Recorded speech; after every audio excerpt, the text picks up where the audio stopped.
And welcome back, ladies and gentlemen. The No Frillz Podcast, episode 26. You already know this is Yipes, and of course, to the right of me is one of my road dogs, the only road dog. Chris makes sure you already know people's commentator. And as you guys can see in between us, old man legendary Quaker oats art. Yo, we had to go to the catacombs to bring Arturo outside to come to the No Frillz Podcast. Hell yeah. How the hell are you, Art? Summoned. How the hell are you guys, man? Man, I'm doing freaking awesome. A-OK, Art. Great to see you guys. No, it's great to be here. Like, finally, I know I've been one of the most requested guests on the show. Look at that. You hear that? That man be reading the comments. Oh, yeah. You think it's just visuals? No. The text is red. And there you have it, ladies and gentlemen. You want them? You got them. Arturo Sanchez. What's going on, Furby? Chilling, man. It's an honor to be here. Amazing setup and everything. Shouts to Rudy in the back, doing his thing. Ruby. Ruby, excuse me. Same shit. Ruby. It's all right.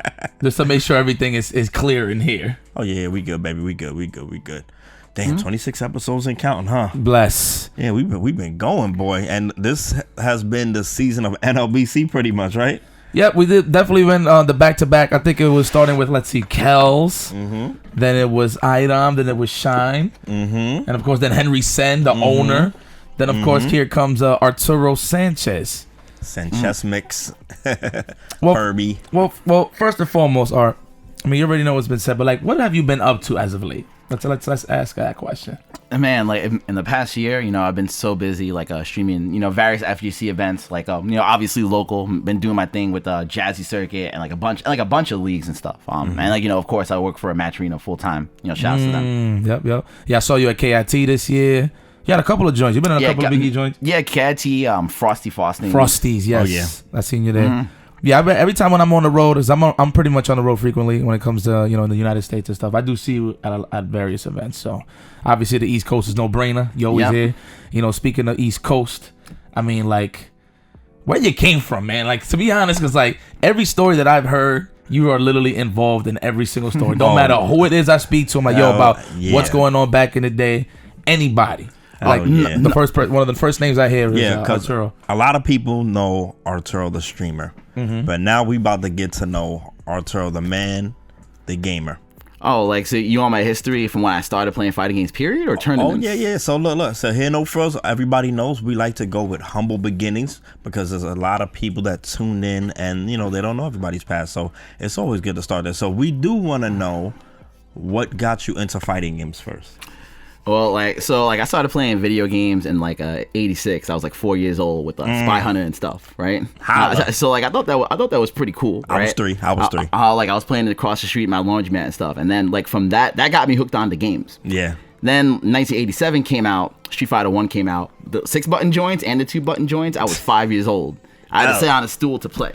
Oh. Yeah. So my early games was Street Fighter 1, Karate Champ, and Yi Air Kung Fu. You were allowed to play at that age? Do you have older brothers or anything like that? Nah. I'm actually an only child. That's okay. So when I was younger, my cousins had the games. I wasn't allowed to play the fun games. I was only allowed to watch or you know what I mean? I could get a life. When I want to play Mario, let me get a life? And I go run right into the freaking Goomba. Then it's over. I hope they ain't jerk you. They just gave you the control, but it's the unplugged one. No. Okay, I was moving, but I was first of all, I'm in there, I'm jumping for no reason. Then, you died. You burning alive. Nah, done. That is the classic for sure. So that's good that you actually were allowed to play. You know what I mean? So yeah, continue. Yeah, and I was just after school and stuff because I was going to Catholic school back then. So I was in my uniform and every time I go after school, my dad would give me $1 for lunch and stuff, and I would just use it on arcade games. Shout out to the gamers using they eating their real life money for the games. Because you know what same thing. You know what it is.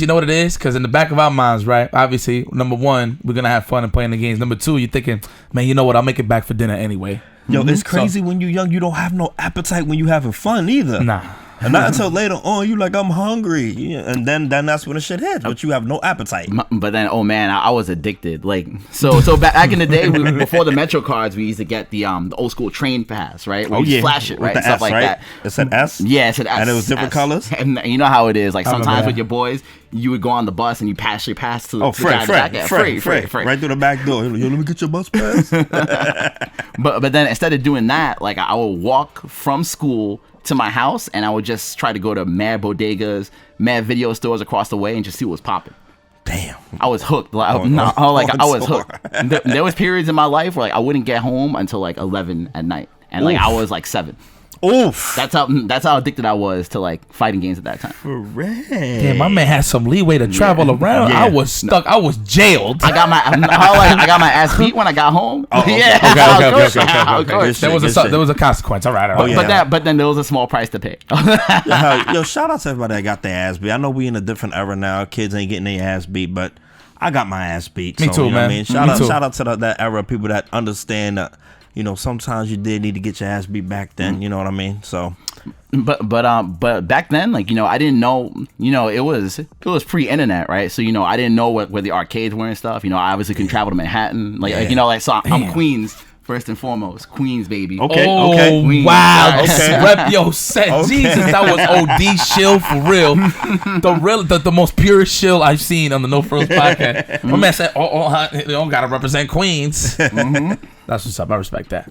But yeah, like back then, I would just walk to my local like video stores and bodegas. Like I didn't go on the train to go to Manhattan or nothing. So I had no knowledge like until I think I was like 12, 13. I had no knowledge of Playland Arcade, Broadway, or Chinatown Fair back then. Right. Were you going to gotcha games back then? No. Was it around yet? No. I wasn't going to gotcha games. It was just like my local hood. Okay. So like, you know how it was bodega champions, like every store and stuff. Facts. And like, you didn't know like who the best was. And you didn't know where the tournaments were at or where to go in competition. I would read the Game Pro magazines back in the day and I would see Mike Watson and like Tomo Ahira and World's Finest and stuff. I was like, wow, that's really cool. But I was too young. Damn. Youth. So Street Fighter 1. Yeah, so Street Fighter 1, but you know, Street Fighter 1 like wasn't that good. But at the time I was 5, you know, I was still like really hooked onto it. And like I was really hooked onto arcade games in general. That's a lot of the reasons why you see me doing like arcade streams, stuff like that. Like, you know, that's really like my childhood, like where I came from, like where I grew up. So I wanted more people to experience that. Then like, you know, fast forward a bit, you know, Street Fighter 2 came out and like that changed everything. Oh yeah. That changed everything. Like Revolution right there. arcades went from being like almost dead to being completely revived. Where like Street Fighter everywhere. Everywhere. Everywhere. That was everywhere. Absolutely. No matter where I went. I remember when my bodega got it. I remember there was the back was packed. Like so in my bodega, you been in my bodega before, the one downstairs? There was a Street Fighter 2 machine in the back, right? And just to try to cut in and get some potato chips, it was a problem. Because there was so many people like bunked up in there. Machines, yeah, huh? hell yeah. Top of them, top of the crates at the game. I'm like, yo, what the hell is going on out here? Then that's when I got put on. Obviously, I got put onto it when the crowd went down. I went like a later time and I saw it, but yeah. Yep, it would be like 4 or 5 machines, and then Champion Edition came out, and then all the bootlegs came out after that with the crazy Rainbow Editions. Yeah. Like it was just straight madness, man. The bootlegs. Oh my gosh, the bootlegs. Yeah, like I actually didn't start going to Chinatown Fair until like '98. I was actually gonna go way earlier. Like so at that time, I think I was like 12, 13, right? And like I was dating like a white girl in Chinatown. Right? Okay. In Chinatown, right? Okay. And then like my friends met up with me, right? And then I was like, hey, where's the arcade in Chinatown? And like they didn't want to tell me because they knew I'd be there all day. That ass? Otherwise, I would have been at Chinatown Fair way sooner. Yeah. Withhold the information. Yo, what type of arcade brethren are you? Like, you're not my friend, B. If you're telling me I can't go to no arcade, that'd be crazy. So were there tournaments in Queens before you were going to Chinatown though? So there were, but like I said, like I didn't really have like any knowledge of them. Yeah. Like, you know, outside the internet. So like cause my dad was a university professor, he had internet mad early. So like I was reading like all the news groups, like all the old heads watching this podcast that probably know Usenet, Alt Games SF2, Red Games Video Arcade, Alt Games MK. So I was connected really young, actually, really young age. Damn. So you always had the plug? That's explaining a lot. Yeah. I always had the plug, but I couldn't travel anywhere at that time. That's what I nicknamed you in our chat. I called you the man on the wall. Cause like that was like that's that's Nick Fury and freaking Original Sin. Like the real Nick Fury is like really some man that looks over the earth, and all those Nick Furies on this are life model decoys. Like the Nick Fury that like knows everything about everything. Yeah. Read Original Sin. That comic's got like that's what I call art. The man on the wall. My man knows like about everything. Like I wouldn't be surprised he was a life model decoy. Are you real? Are you a machine? Shoot. Be like, well, actually. Oh man. So what was your first tournament? So my first tournament was in '98. So during like that period, you know, when I first started playing Street Fighter 1 until I guess Marvel vs. Capcom 1 came out, I was total trash. Like I couldn't even do a fireball on one side, right? Like I had to be like on a certain side. I played Guile because I couldn't do a fireball on both sides. Yo, I played Guile because that was the only move I could do too. Sonic Boom? Yes. Sonic Boom. Sonic Boom. He's like, I can only do a fireball on one side. I would definitely be the type of ninja in arcade that somebody would throw a fireball and I would get baited every time. I would forward jump instead of neutral jumping and get my shit pushed in. Good. Over and over. Oh no, and then if you play like the real old school bodega cats, like you know the guys that are like, you know the people you play that's smart but they don't know shit about the moves. So that like the only thing they'll know is Hadouken. If you jump, you did the crouch and fist. The lean in, you just hit the lean in.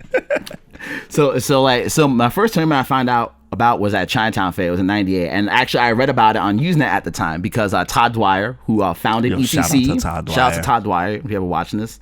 He posted he or Henry or I forget who, they posted about the events at Chinatown Fair for Marvel vs. Capcom 1, right? And that was when I first started playing in tournaments. So around that time, I had met Eddie Lee, who was my teacher in fighting games, shout out to Eddie Lee, another legend. Yeah, shout out to Eddie Lee, another legend, definitely for sure. In that first tournament, so that was Henry's first time actually running a tournament. Oh yeah. We talked about this on the last episode. Go ahead. Oh no. Oh yeah. Henry told the story. He said, "Oh man, Chris, Art was so mad at me." Yeah. I got put into losers. So basically, long story short, I got put into losers. I came all the way back and won. I actually beat Eddie that tournament. I beat Eddie Lee that tournament, right? I actually got lucky because he was my demon for many years after that, right? Because actually at that time we were playing Marvel vs. Capcom 1 every day, right? So I won that tournament and Henry said you lost. Now who's your character in Marvel 1? So at that time I was playing Strider Wolverine, Strider War Machine. Okay. Okay. So at that time, like I said, I won the tournament and Henry told me I lost and he gave me a CF shirt. And then the guy that won, Mark Aguirre from Rutgers University, he got a PS1. Oh, yeah, I'd be pissed. I mean, you went a shirt to a PS1? Tell me the shirt was the shirt at least in your size. Fuck this shirt. Yo, a PS1? Yo, son, I might have powerbombed Henry right there. Yo, stop. But then that was my first tournament. I didn't know at the time. But at that event, I met Todd Dwyer in person, and he had flyers there for East Coast Championships. I ate on the break. So I think 2 months afterwards, I attended my first major, which was ECC3, and I still had no idea about the scene other than the Marvel 1 scene, right? So in that tournament, I think John Choi, David Serlin, Derek Daniels, Omni, they came to the East Coast for the very first time. They came over here for that? Okay. They came over here for that, right? For the very first time. So I got to meet them. And I played John Choi in Marvel, I think, for I got third in that tournament. I lost to and I think Eddie Lee won and John Dackles got second, right? Okay. But then I played John Choi in the match for fourth or whatever, right? And then I didn't know he didn't play Marvel like that. And then when I was beating him, I was popping off, not knowing. Not knowing that it was John Choi. I got too hype. I mean, I was 16 at that time. Can you blame me? Nah. I was really happy because in my first, I was really fortunate because my first two tournaments I entered, I got top 2, top 3. Yeah. Right. I was I can actually do this. All the time that I put, taking my lumps back when I was a kid actually paid off. Not everybody's in that situation. I'm a pretty slow learner actually. I'm not as gifted as some of the other players of today, like a Sonic Fox or a Chris G, or a Justin. They pick up games early. Nah, I have to take my lumps. Yeah. So I took 10 years of lumps to even get to that point. So you did make a switch to Hulk, right? Yeah. Hulk and Rev Venom just for a Wolverine matchup. Okay. Wait, so Hulk fights Wolverine? Yeah, he fights Wolverine pretty good. Yeah. Actually. That's crazy because Marvel 3 actually fights him well too. Funny enough. Oh yeah. That's actually crazy. Wow. All right. And then that was back during the time, like I said, like around that era, that was when me, Eddie, and Henry became friends. And then we started traveling everywhere. But then Henry and Eddie would always make fun of me. Like I was kind of like the tag along and stuff, and I wasn't as good as them at the time. Okay. Okay. But he was still, but like, I still learned a lot. Like, after I started becoming friends with them, we started traveling to a lot of events together, not just East Coast, right? So after that, like, we started going to Game Time Virginia, where we just take their money every month. We went to Super Just Games, which is the precursor to Midwest Championships, right? Ran by Jason Wilson. We had won every game there, right? Damn. Like, so between all of us, we won like a PS1, a Super Gun, Mad Games, and like Mad Boards, right? And then we brought it all the way back to New York on a Greyhound bus. Wow. That's where the Greyhound Warrior stuff comes from. Like, wait, you had a super gun. Oh no, you ain't had the gun. That's where that came from. Yeah. The Greyhound Warrior. Okay. Good shit. Oh yeah, these are all terms I've heard in the past. Yes. Man, you are bringing me back. First time I heard the term Greyhound Warrior was from you and Jerron. Like you, the guys. I'm pretty sure Jerron was like one of those guys you've seen in those bus trips. Yeah, Jerron. Yeah, I'm about to get to that saga because this is still like 99. Oh, saga. Right before I met them. So a Marvel game was actually your first competitive game. Competitive game. Nice. I always thought it was CVS 1. I always knew you was really good at Marvel 1, but I always thought it was like CVS 1. So it was after Marvel 1 that I had branched out to other games. And, it's such a different era from now. So at that time, Marvel was not respected as much as like Street Fighter back then. Oh, I know. Yeah. So like it was during that era, like, the Street Fighter guys, they would see it and they would say like, it's just a quarter circle fireball for super. You can do chain combos. This is mad scrubby and stuff, right? I will never forget the first time when West Coast played East Coast at ECC4, actually, when like Alex Valle and all those guys came down to West Coast, and all the OG Street Fighter players, they were seeing duo teams in Marvel 1 for the first time. So you see Double War Machine just glitching out the game, right? And like, what the hell is this? Playing the basic joints, right? Seeing some bullshit. Yeah. Imagine they had their fair share of bullshit in those games, like Alpha 1, Alpha 2, stuff like that. But that's pretty extreme. That Double War Machine chip you away, freaking Go Armor, the Super Armor. That's crazy. You can't combo them. The entire Marvel series, like that set the precedent for what's happening now. And now, like the Versus series is one of the most respected franchises out there. Period. Everybody's just asking for it constantly. But I just wanted to tell the viewers, like, it wasn't always like that. Without struggle, there's no progress. It's one of my favorite lines. Yeah, most definitely. That's so, which was your first competitive Street Fighter game that you were good in? So after that, so like I said, like Super Just Games Midwest Championships, we had come back with Arcade Super Gun. Henry was nice enough to lend us some of the boards from Chinatown Fair. So we actually had a Marvel vs. Capcom 1 board. We started buying PS1 games, and I started training with Eddie Lee all the time in the classic Street Fighters. Oh, so at home, y'all were actually playing an arcade version? Yes. At that time, in 99. Stop. That's OD, right? That is OD. It's actually OD. Yeah. That's the purest. That's the purest training. So okay, that was way before Dreamcast. So y'all got to play the. That's Dreamcast was the first console game that Marvel 1 was on platform. Yeah, correct. I know it's not arcade perfect either. Yeah. I was gonna say that it's not arcade perfect. Right? Wow. And then like that was one of the reasons why we were so dominant at Marvel in the time, because like we had made sure to constantly practice, and like Josh Wickfall, Mike D, Liston, like all those guys, like I had met like around that time, and we were just training constantly. Queens was running Marvel 1. Queens was running Marvel 1. Our original team name was 5 Deadly Venoms. Oh yeah, Mike D put me onto that. Mike D put me onto that. Mike D is part of it. Liston, Rich Carnage, Eddie Lee, myself. Oh man, it was definitely a beautiful time. But then around that period, that was when I started transitioning to other games. So my first competitive Street Fighter game was actually Street Fighter Alpha 3. Alpha 3, not even 2. No, not even 2. Like I really, really love Alpha 3. Like I think it's one of the most underrated Street Fighter games out there. But the execution. Why is that though?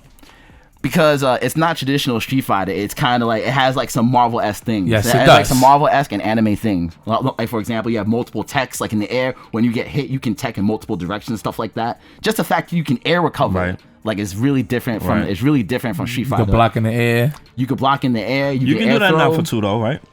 Yeah, you can. Air blocking in, right? Okay, just making sure.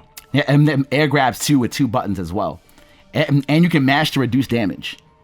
Oh, I didn't know that. Yeah, you can mash and reduce damage. So if you actually somebody doing a custom combo on you, you start mashing, like your icon will flash red, and you actually reduce damage by I did not know that. I thought it was like a throw-off tactic, like yo, get the hell off of me type shit. You know what I'm saying? Oh, yep. Game has one frame. Game has one frame links. Infinites are hard. Like it's a very technical game. That's why I don't think it gets played that much. Because like compared to Alpha 2, it's like you can kind of autopilot, but Alpha 3, like you got to know your shit for real. Okay. Yeah. So who was your character? So I started. So at that time, Eddie Lee was my student, and I'm sorry, I was his student, and he was the master of lame. Like I would play this guy, and I would be like, how is this guy fucking beating you with time over every time? Like he's running away and winning. They're getting like so tight, right? So he would play Vega, and at that time, so lame. At that time, he would play Vega and Karen. Right, Okay. so like those are my first two characters. I was just copying him at that time. So I played Vega and Karen. Henry, on the other hand, played Dawson, and like Henry was actually one of my first inspirations for Dawson, along with Jason Cole. Really? Look at Yeah. that. I knew I figured some Jason Cole would be in there too in the essence, but I did not know Henry. I did not know Henry was like a patented Dawson player. Like, Yeah. Like he was bodying people with Alpha 3. Dawson was like top 3 in that game. That's the reason why I love that game. It's not like the new games where like he's ass. No, he's actually like top tier. Oh, okay. Okay. He is the only character where you can do infinites on him, and you can teleport out of your infinite on hit. What? In Alpha 3. So it's not an infinite. It's broken. Yeah, like That's crazy. you can cross him up, and then he can air throw you out of the cross up. You can hop kick, and you can air throw his hop kick. Oh, it's that crazy. So you know what? That's why I see how you could transition to CVS2 pretty good for that game. When I first heard of you was off the NEC. I think it was NEC 3 DVD. Oh wow! So NEC 3. That's when DVD, Eno. That's when Eno was on it, right? That's Eno? 2003. Yes, and that was done by Light Circle Productions. Yeah. wow. Oh, yo, you Some Spidey Yo. player and Robin. Yo. It was footage. It was the team tournament footage. I think it was you, Ricky, and Eno, right? You, Versus Ricky, and freaking Eno. Sanford. I think it was Julian and Jerron, right? Yeah, no, but then like you skipping over the era where I first met them. Yeah, no, I'm not skipping. No. But yes, It was a segue. Sit back. Hold. Yeah, it's the segue. It's the segue. My fault. Yeah, Art. It's all yours, bro. So back. after that we started traveling, right? And then around that time, that was when I started meeting the Bronx goons. Okay. And then and I remember the first time I met Jerron and Sanford. Like, I walked into Chinatown Fair one day, for CVS 1 at that time. And I come from Alpha 3, so at that time I was able to adjust, right? Right. And I was like, who are these guys? Like, they're getting like 20 win streaks. Like, they're kind of nice. Oh yeah, it's They're kinda crazy nice. hearing this story on the other side now. Yeah. Go ahead, boy. Go ahead. I'm excited. Go ahead, spit. They're kind of, I'm like, they're kind of nice. Like, they're taking people off consistently. Like, let me see what's up, right?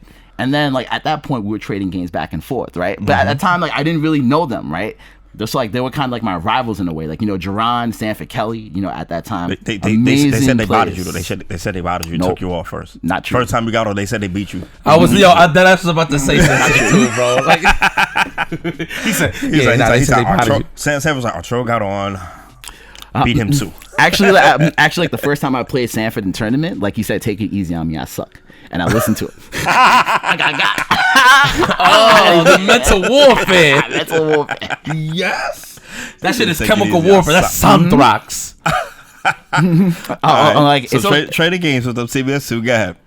When CVS 2 comes out, when CVS 2 comes out, at that time, I'd already known them, and at that time it was on, it was a little heated back then. Yeah. But at the end of the day, when I look back on it, playing all those guys in Chinatown Fair definitely leveled up my game at the time. It was definitely like a different era where it was more raw. It was very rough. People would talk shit. Oh yeah. A lot. People would bang the panel a lot. Oh yeah. People would fake out. A lot. Yes. Actually, one of the best things about Sanford that really helped me level up my game is he was the first person to use fake buttons and stuff like that, and that would really help my game out a lot because I would have to get used to people doing that consistently. So it was kind of like a mind game inside a mind game itself. Kelly, gosh. dude, there is so many. It's crazy. When I got to Chinatown Fair, period, just in arcades. I've been in other arcades before Chinatown Fair, but specifically CF. There was so many characters in there in terms of how they play, pressing their buttons, their facial reactions and shit, like their mannerisms. It's crazy. Yeah, Sanford definitely was. Well, I mean, in Marvel 2, he really couldn't hit no fake buttons, but only on a Mod stick. I've heard it on a Mod stick. Mm-hmm. That's about it. But anyway, yeah. So I guess during that time, CVS 1, CVS 2 came out, and then the Marvel 2 era happened, right? And like that definitely changed everything, and like that's when Justin and like you guys come in, right? Like so at that time, like arcades are still popping. I remember Marvel vs. Capcom 2 came out. First thing we did, we went to J&L. We bought the import version for $100, like all of us. And then like we was playing hard body. We would go to Chinatown Fair, and then at that time it was time release. Not all the characters was out yet. And then we would just sit like after school. Well, actually at that time, like I was working with Eddie Lee. So like during any lunch break or after work, I would just go to Chinatown Fair and just play Marvel 2 all day.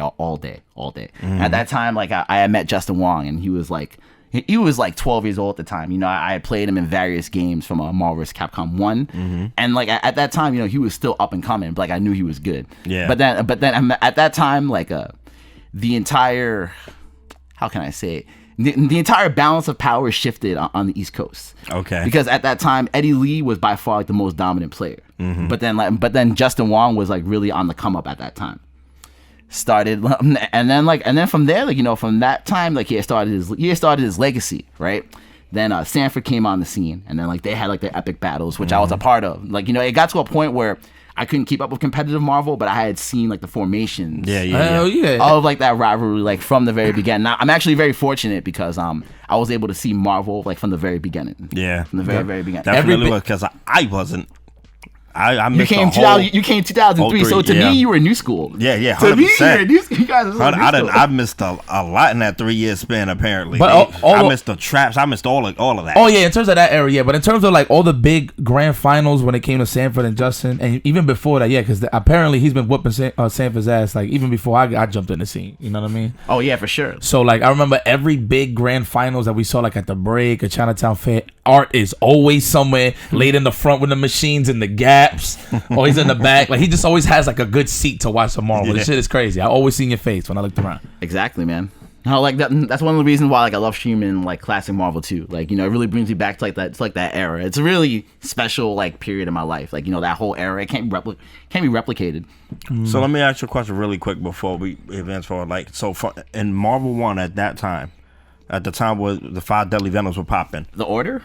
No. What He was ready. What coast was better, East or West? So at that time, West Coast was better in traditional Street Fighter, and East Coast was known for Marvel. No, I'm talking about in Marvel 1, that game specifically. Like East Coast was the best for sure. Oh yeah, okay. Yeah, East Coast okay. definitely Who was the best West Coast MVC 1 player? At that time, so Visant, Spider-Dan was really good. Alex Valle was up there. I'm trying to think about who else. Image was really good. Image, JR Gutierrez. Okay. Yeah, like I'll stick with those names right now. Okay. Those names are some of the strongest. Okay. West Coast. So, but y'all pretty much as a whole were better than them on as a coach. So that was during the time, like I said, could any of them beat Eddie, you like consistently? No. Okay. Not that time. Okay. Not that time. Bust ass. All right. Good shit. But that's what I wanted to know. Okay. Bust ass. So, was there before? Before what Marvel 2000. game was? So before that was Marvel 2. Yeah. So before was 2000. Okay. So it was Marvel 2. 2 was out already. Okay. So when was your first tournament out on West Coast? Oh, it was before. Okay. Before. So that was Marvel 2. Okay. So you played Marvel 2. You entered Marvel 2? Yeah. So like I entered Marvel 2. Like it's actually a crazy story with that. That was during the time when the Bang the Machine documentary was being recorded. Right. So at that time, like Tamara Katapu. I'm sorry if I'm mangling your last name. It's been like over 20 years almost. They were recording at Chinatown Fair, 8 on the break. I think Midwest Championships and at B4. Right, so that was during the time where the beef was at its highest. Yes, and I'd entered that event and I got 3rd place. Damn. What team was you playing? I think it was a Strider Doom Spiral, something like that. Oh, damn. Or Blackheart Strider Doom. Talk about some. I gotta watch points, I gotta watch the footage again. Okay. It's been so long. Blackheart Strider Doom. I can see how that'll work. Not now, but not now. At that work. time, so I mean, at that time there was no ROM. Yeah. There was no ROM. Like there was no advanced movement. Game was peaceful, huh? Yeah, game was very peaceful. What a time to be! Oh my gosh, cats getting trapped up. Oh, gosh. So Duck had won that tournament over Image, and I had choked versus Image. So, and that was during the time when the documentary was still being filmed. So like I was definitely thirsty for that moment of glory. Damn. But like I was still too green. Like I kind of choked in the clutch. So where were you at as far as that? Where was your level at according to East Coast though? Like, were you like one of the best on the East Coast? So I was one of the best, but like I wasn't the best player at that time. Who was the best player on the East Coast at that time? I think it was still Eddie at that time. At that Did time. Eddie go? Yeah, he was there. Oh, he got I had bopped. so I had beat him. That was during the B4 era, like that was during like the whole USA versus Japan thing. So this is pre-Super Battle Opera, right? Mm-hmm. So at that event, the whole point of it was the team that would fight Japan, it would be overall points across all the games. So there was Alpha 3, there was a Third Strike, there was Super Turbo, and MVC 1. And they would tally up the point. It would tally up the points, based off across all the games to see who would go up like in US versus Japan, right? Okay. And then like at that point, Marvel 2 was the last game of the night. So it was really close in points. So Eddie needed to win. He needed to beat me to get enough points to go. But I actually beat him, which kind of messed things up. Yeah, okay. Kind of derailed I heard the that plan. story. Yeah, I did hear that story. People were a little salty about that. People are a little salty about that, and Art messed up the timeline. people are calling me a traitor. He at ain't return one of the gems. The stones. Yeah, people call me a traitor at that time for sure, and I Damn, choked really? it up. Yeah. He But then cockblocked Eddie to go on a freaking But I mean, SBO. he ended up going. He ended up going Okay. anyway. Good shit. Damn. Freaking savage. God damn. Yeah. Yo, it was crazy. You How, fucking like, traitor. How, You like, fucking traitor. I haven't even gotten into like 1% of it. Like, you know, I'm good at this. Yeah, keep it going, baby. Keep it going. We here. We got all night. No, like I'm saying, just in general, emotions was very high. You know, it's a very different time. Like, you know, obviously, like, you know, now with this current era, like, you know, we're a lot more sanitized than we used to be. But like back then, emotions were at an all-time high across all the games. It wasn't even about the money back then. Definitely not. Like, it was about the pride and the passion of it. And that's really why I started playing fighting games in the first place. Like, just because, like, those experiences, you know, traveling from region to region, like, you know, really testing, like, you know, how far I can go. And I was like, wow, I used to be really bad at first. But now, like, I'm getting to play some of the best players in the world. Like, it's so addicting. It's so Yes, addicting. it is. Oh, God. Yes, it is. Holy crap. Especially when you got some good weapons in a fighting game. Where you want to just test your weapons. You know what I'm saying? That's always the best, for sure. Okay. So let's talk CVS2 because you were involved in that hard body also. That's the game I knew Art from. Yeah. When I first heard of you, met Art, yep. I knew he played Marvel, but when I would go to CF, he'd spend way more time on CVS2 than Marvel. He played Marvel occasionally. So this is how I found out about you, Art. This is when I didn't even put a face to the name. I had the NEC 2003 DVD, and I had the Evo 2003 DVD. That's when you got no. It was it 2002? So it I was got 2002 top A, or 03. I got top A in 2003 in CVS. That was 3. Yeah, CVS. Yeah. That was during the arcade era where like we were limited on time, so it was one game, and then I beat Bucktooth one game to qualify for top 8. He was so mad. That was when you came out to the Vanilla Ice. That was my first Evo. Art came out to the ding ding ding ding ding ding ding ding ding ding ding ding ding. That was a parry, right? The Justin Parry. No, that was 04. No, That was 04. 04. Yeah, Following that was year. 04. No. 03 was the Justin Sumighty beatdown. Yeah. The 505. Okay. Oh, look at that shit. Look at that shit. But then during that era, like, you know, that was when I met you guys, and like that was when I was really, really grinding hard in CVS. So like I was fighting Sanford, Eddie, Justin every day. Yeah. Every single day, right? And then that was during that time that was when Eno had come to the East Coast. Right, so like that's why we ended up being on the same team, because at that time, Eno and Ricky Ortiz came to the East Coast at that time, right? We were training together, I like remember that. hard body. Now, when Ricky did come though, and I really want to hear your opinion on this. When he came, he was washing everybody up, and like as far as like Sanford, just like in casuals, everything like that. When he came, it was bust ass, and I just remember Sanford always saying like, Yo, we suck. And Ricky saying, no, you guys don't suck. You know, like, what was up with that? Like, what was making him so much different from you guys? Oh, so Ricky, like, when it comes to her execution and like her timing and like her her pace of the match in general, overall awareness was like really like a step above. Like she had the execution to do roll cancels at the time, right? All the advanced custom combos, and was very aggressive and had excellent defense. So it was during that time. She was so good, she forced me to learn roll cancel. I sat in training mode for, I'm not an execution monster, my execution sucks. I sat in training mode for like a week just so I could roll cancel, so I could have like a chance at beating Ricky. Damn, it was that necessary? Because I remember Jay wasn't roll canceling at first either. No. It was because Ricky was busting our ass so much. She forced us to step it up. I know Kel's always had it. Sam was always pretty good at roll canceling. Yeah, he's pretty good at roll canceling. Damn, but he was even getting cooked. I'm just like what's the you know what I mean, like, what's the difference? Like, why is she so much better? To submissions, I was like, yo, we suck, yo. Yeah. I remember that, and you know, she was like, nah, you guys don't suck. It's, you know, it's that you guys gotta get better with certain things. I gotta really start roll canceling. I guess because I mean, Cats wasn't really roll canceling a hard body like that over here. She had better execution for sure. Like, always consistent with the roll cancels, and on top of the amazing footsies and like, you know, just overall awareness. I felt like the West Coast had the stronger players at that time too. Yeah, when it came to CVS. Yeah, for sure. But yeah, so at that time when Ricky and Eno came over, like, it was a real game changer for us. Like, they definitely helped us step our stuff up because Eno had stayed in he had stayed in New York for a month. Like, it's like we were all playing like for like a month at the homie's house. Eno had brought over, at that time, Eno was just traveling from East Coast to West Coast, and he would sell people like DVD sets of like top CVS2 Japanese action. And he would sit, and at that time, he didn't really speak English that well, so we would communicate through the game. He had a frame data MOOC at that time for CVS2. And at that time, I was like, what is this? You mean the Japanese get all the frame data and the hurtbox data? They had that back then? Yes. Get the fuck out of here. Official CVS2 MOOC, and he was showing us. What? I was mind blown. Yo, I didn't think that type of information was available like that back then, bro. Are you serious? Yeah, and Chris, listen, mind you, Chris is just one of those guys. He just loves digging in some data. You know what I mean? And especially once he understood how to really read the data, he was like, man, I wish I had this back in the day. And I remember people was telling us, obviously in Marvel, we didn't have it. Nope. We had ideas. All right, this was faster than the other one. Yeah. But then CVS2 actually had that luxury, the high frame data.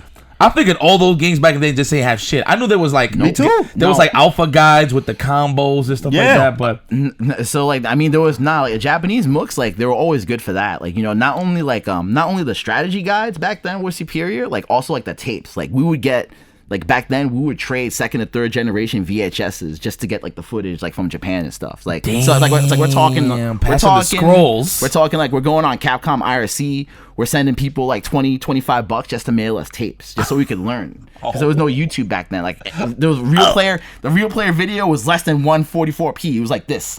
It's like poster size. So how are we gonna see footage? How are we gonna see footage? They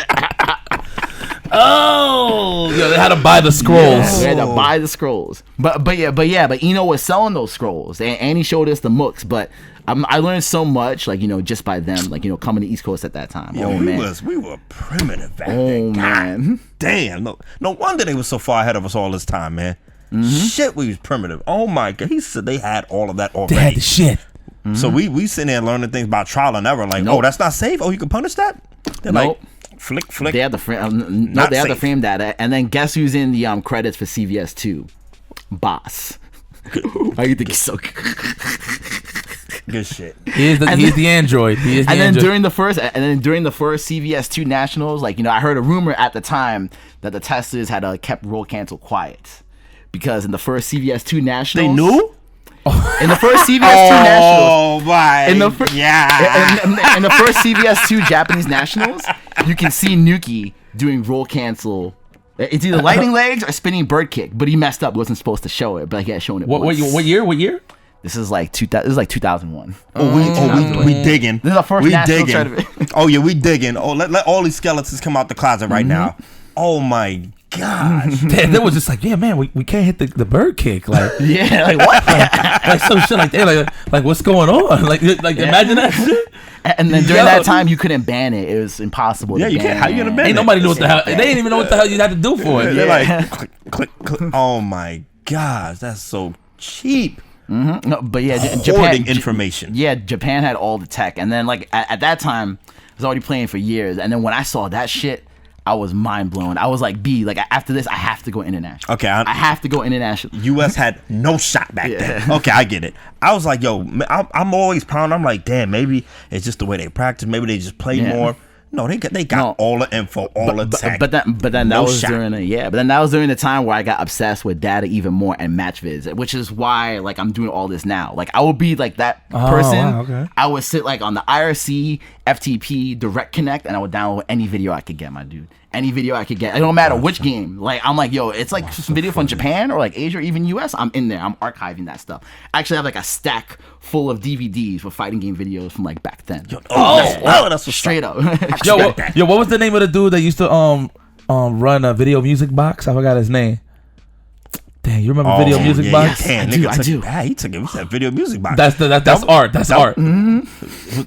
Wow. You go to that dude's basement. There was an episode I saw, right? I forgot where I seen it. There's an episode where they went in the dude's basement. He just had nothing but old tapes. Do you got like nothing but old tapes? Like it's one of those. Yeah. I could only imagine. And then like that really got me addicted to the FGC even more, and it made me want to travel internationally. And then like at that point, you know, I was already like an adult. I was in my 20s. I was in like my 20s, like, you know, working, going to school and stuff. And then like I had really just fell in love with the FTC. I wanted to travel more and more, and it's because like those early days that's made me want to travel. And then finally, like, you know, after I met you guys, we were playing for a couple of years, we was cool. I finally got to go to Japan for the first time in 2006, and I got to see a lot of these places for myself. Yeah, all these legendary spots. Like it really changed my life. So do you think CVS2 without roll cancel would have been boring? Yeah. Actually, have you played CVS2 EO for GameCube? Nah. So CVS2 EO for GameCube is actually like a bug fix patch, right? So it actually removes the roll canceling. I did not know that. Yeah, wow. yeah, and you can play it like on Xbox Live.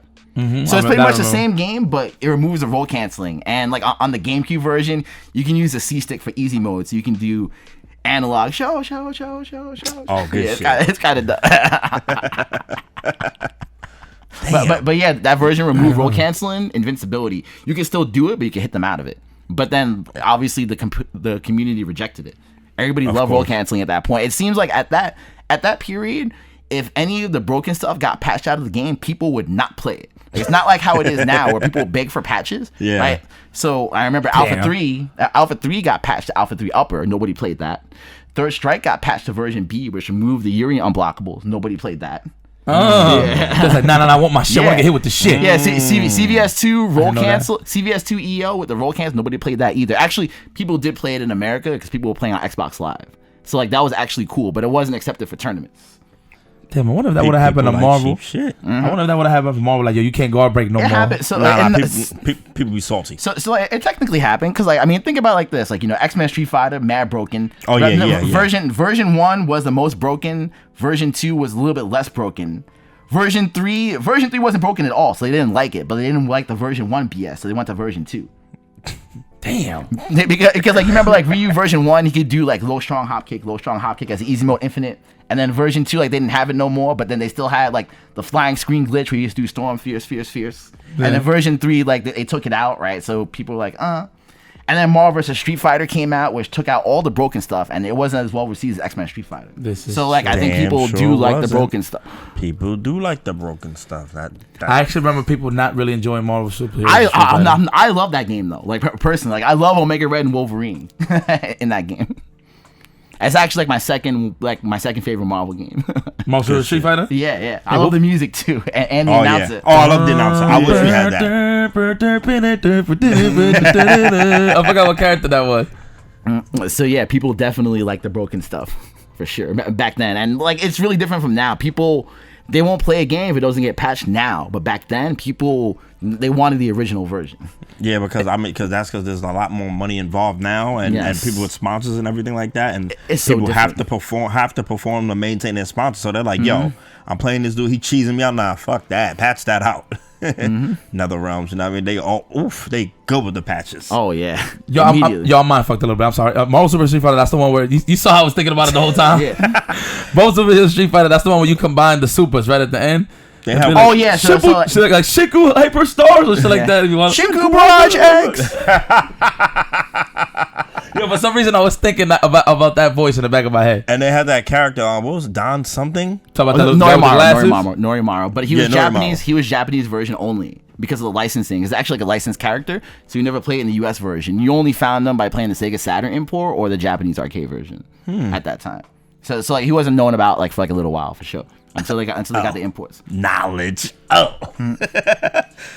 Knowledge. The collective consciousness. That's The wall. the FGC collective consciousness. Remember Captain Marvel, that freaking machine? The Yeah, for collective sure. consciousness. Art knows everything. But yeah, I just love the FTC in general. Like, it's not just Capcom. Like, like I try to play like all the games, all the titles. Like, I have love for all of them. Like, I know we're talking about Marvel a lot in Street Fighter, but I actually have history in other titles as well. Yeah, I seen you play Tekken for sure. I seen you play Tekken Hardbot. I seen you play other anime games. I seen you see Melty Blood Arcana. Yeah, like anime is a big part of my FGC history. I actually went to Japan for the first time for a national tournament because of Arcana Heart. It was not because of Street Fighter. That's sick.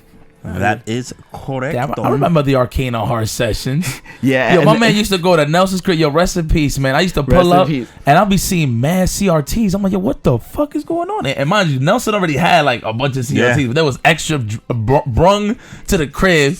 And I just saw random folks plus art playing just Arcana Heart. I was like, what the fuck? And then and I remember you and Nelson at that time, rest in peace Nelson, like I love him to death. You guys were both like, yo, fuck Arcana Heart, but win this tournament so you could buy some drinks. Yo, now mind you, I never had no personal hate to the game. It was just seeing them playing. I'm like, yo, y'all can play Marvel. Y'all know that, right? Like, I can just go play some Marvel. But I never really hated the game. Funny enough, I just did it just to be a troll. Like, I be in CF, people, like, I could attest to this. I used to, on a Friday night when everything was said and done, I would get my little beverages in, you know what I mean? And I just come in and I just bug the homies, seeing what they playing. Sometimes I go to the Third Strike machine, talk shit. Sometimes I just go to the Arcana Heart machine and talk shit. And that's basically it. Yeah. That was it. So, never anything personal. So one thing I didn't see you touch too much, I didn't see you play a lot of Third Strike. So the only reason for that is, so at that time, when I first started going to Chinatown Fair, the two most popular games were Marvel vs. Capcom 1 and Street Fighter 3 Second Impact. That's one of the reasons why East Coast, I had mentioned, they were so strong in Street Fighter 3 series. So at that time, there were a lot of unknown Chinese players that didn't speak English, and they were mad good at Second Impact. Mad good at Second Impact. Like people you've never heard of, like, going ham. And then Eddie and Henry would like fight all of them. But for me, like I come from the Street Fighter 2 era. So Street Fighter 3, of course, is a great series. Shout outs to Jazzy Circuit and everything. But at that time, for me, since the Fireball game was neutered so much and there was parry, like I didn't feel it as much because I was a very zoning and defensive player. Got you. But that being said, that's why I play Alex in Street Fighter 3 series. Like he's from New York. Like I say fuck it, Tim's all day. Makes sense. Okay. You definitely did rock Alex. Good stuff. So from CVS 2. Let's go move to Street Fighter 4. Now, that's a big jump. Oh yeah, I know it's a big jump. Now, what was your first impression though of Street Fighter 4? Because you are a traditional classic Street Fighter player, and I remember the first impression that I got from a lot of other players when that game first dropped. It was indifferent. So at that time, my first encounter with the game was actually like Evo. They had like the beta version. They had like the beta version at Evo or something, or the arcade version or something like that. So I got to experience it for the first time. So I think when the first time I saw it, like, I thought I was neutral on it. Like, I thought it was interesting and I needed to learn more. Like I noticed a lot of the OG players, they had trouble dealing with the concept of focus attack. They didn't like the fact that fireballs got worse. Yep, they didn't like the fact that fireballs got worse. But like the gameplay, like it ended up being like great and technical. Like, it definitely changed the FGC. I think at that time I had a very unique perspective because if we're talking Street Fighter 4 days, when that game came out, and I remember Chinatown Fair had at the time, like they had one machine there, and I remember there was like lines outside. Yes. But guess what? I was not there because I was in Japan right when the game dropped for months and months and months. Right. So during that period, they were playing on one cabinet at CF, and I was playing on like hundreds of cabinets in Japan. So you had some personal time. All right. Yeah. Good. Let me pick your brain right now. So at that time, though, remember how like Sagat was like running shit? He was the best character in the game. What was going on in Japan though? Was Sagat godlike in Japan at that time? So at that time, that's one of the ways like I got into content creation. Like, like that was during like the Team Spooky era, Seb, FrameAdvantage.com actually. Yeah. Right. So at that time, like, I was like, what? I'm in a unique position where I'm in Japan right now, like for like the hottest game, and like I want like the whole world to know what's going on. So I had started like a whole text thread on SRK, right? And I called it the SAB and SF4 Q&A thread, right? And at that time, I was traveling to arcades every day. I had a camera from Gunter, like, you know, one of the legendary CVS2 combo makers. Shout out to Gunter, right? And I was just blogging every day what I was doing at that time and what arcades I would go to, who I would play at stuff. And YouTube had just come out, like, you know, like a couple of years ago. So it was mind-blowing. I was sitting there uploading footage and explaining exactly what happened and about the Japanese scene and stuff like that. Okay. Blah, blah, blah, right? So at that time, Sagat was running a train, but nobody had an idea, like, about the Akuma vortex. Actually, like, the vortex terminology in the FGC came from me at that time talking about Tokido's six-way vortex, like, in that thread itself. Because I was describing it. Hold on. Hold the fuck up. All right, let's go. Hold on. Let's go. Yo, I like how you started looking at you real quick. Let's go. Yo, Chris did the. He was listening. He was like, Give me some water. Yeah. Let's go. Hold on. Okay. All right, talk to me. Let's get this shit straight. We were somewhere else. It was set out there. I got the log. But we was somewhere else. All right. Now look. You may have heard you may have introduced the term to SF. I'm saying to SF. Absolutely. But the vortex term originated from IFC Yipes' crib when he was playing Marvel 2. When he was mixing people up with MSP, I was like, yo, he seems to put people in a vortex of knockdowns and everything is a deception. I said, I'm going to coin what Yipes is doing to people right now, the vortex of deception. That was a series of constant mix-ups where the opponent was forced to guess left, right, high, low, up, down, you know, like that. So that's where that term came from. That's fair. Like, you know, I'm thinking in the Street Fighter context. No, that's fine because you know, the term was out there. That's cool. You introduced it to them, but yo, you gotta catch that face. You gonna get the point. That shit was funny. My man Chris is listening. He's listening to you. He's like, yeah, and then he went. Now respect Art for coming. But you not gonna do me like that. He said, hold on. Wait a minute. He said, hold the fuck up, Frillz. No. Okay. But so the footage is coming from the store, right? Oh, talk to me, Frillz. You're not gonna do me like that. Yo, that reference is at the end of Head Ice versus J Dash. If y'all want to know, round 3. It out. Yeah, round 3. Like the outside footage though, because there's 2 sets of round 3s. You're like, oh, that footage is coming from the store, right? All right, well then talk to me, Frillz. Yeah, shout out to Head Ice. All right, so people wasn't vortexing yet out there until they figured out. Were they doing a loop though? Yeah. So like that was doing the vanilla version where Akuma could do roundhouse jab loop, and then into sweep, into vortex. And at that time, but then nobody knew about it in America at that time. So I was writing it out, and they were like, "You have to get video. You have to get video." So then at that point, that was when I got a camcorder and I started recording like all of my sets. I started recording the vortex. Yeah, look what I'm getting hit with. Everything.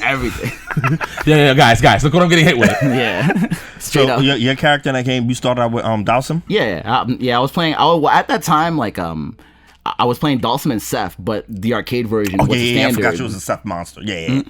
Oh yeah, the arcade was the standard, because remember that was that whole thing with Daigo doesn't fight console characters. Yes, it was the console characters. Beat him with Cammy. Yeah, it was Seth, Cammy. Who else was a console character? Goken, Rose, Goken, Sakura. Yes.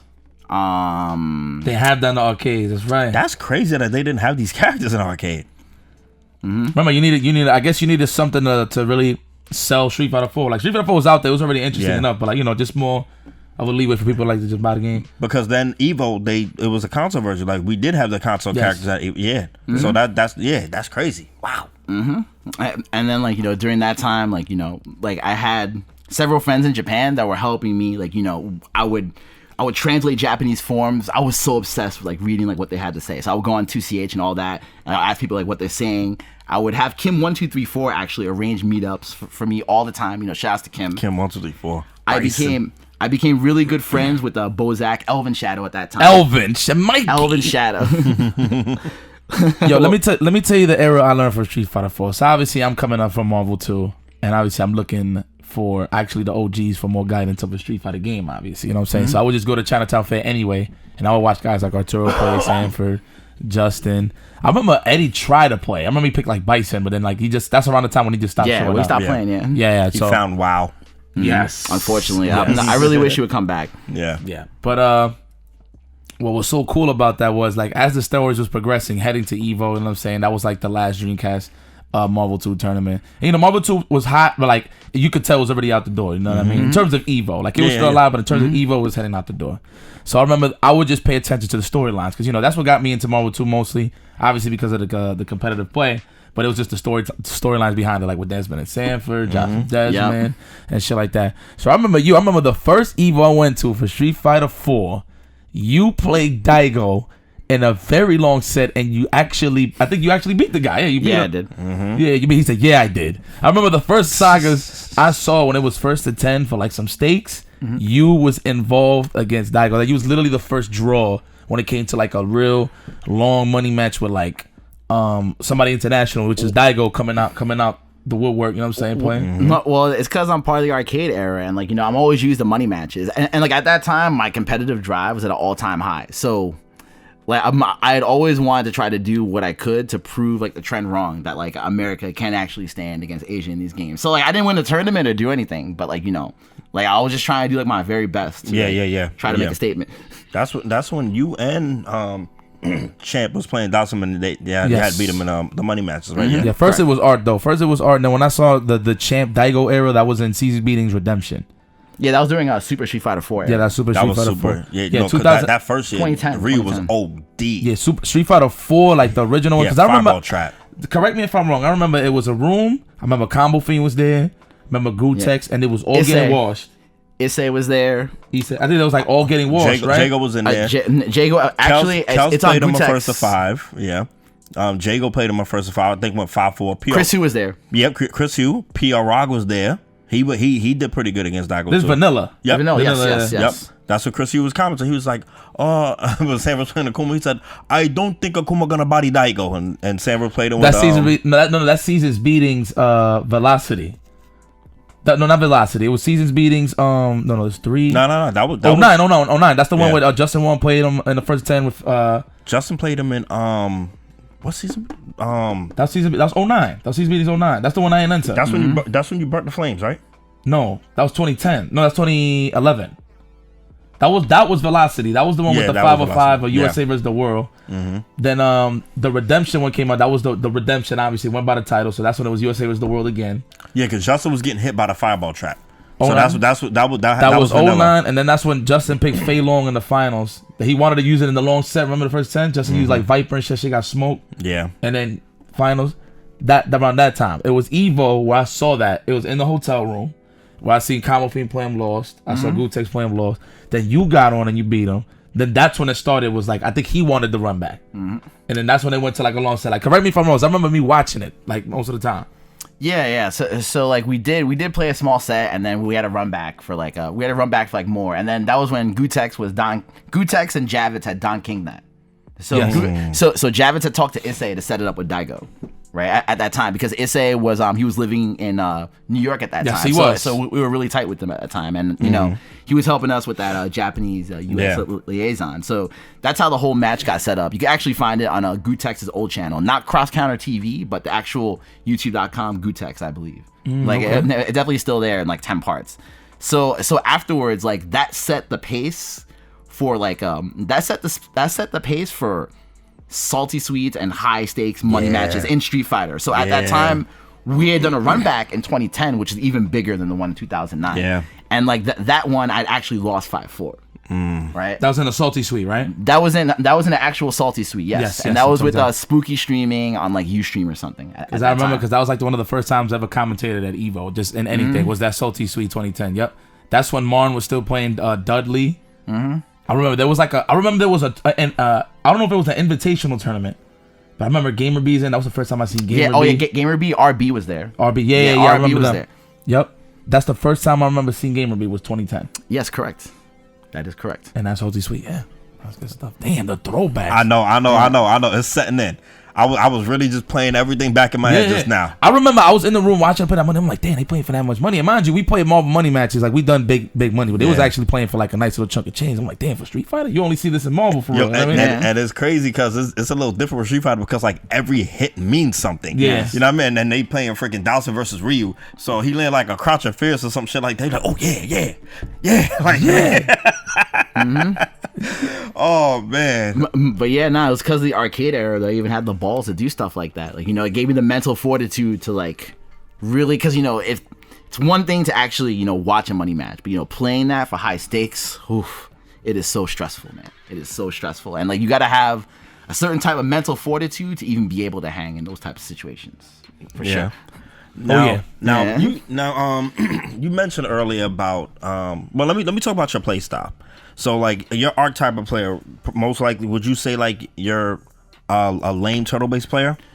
So yeah, so actually little known fact. So one of the reasons why I have bad execution is I actually compound fractured my left wrist as a kid, right? Like, so my left hand movement isn't as good as my right hand. So because of that, that's why I try to play lame and execution based, because I can't do like some of the flashier combos, right? Okay. I can't move as well as some of the other players. So I try to play to my strengths, and because I don't have the reactions like that, like my reactions are okay, but it's nothing like some of the other guys and some of the other games.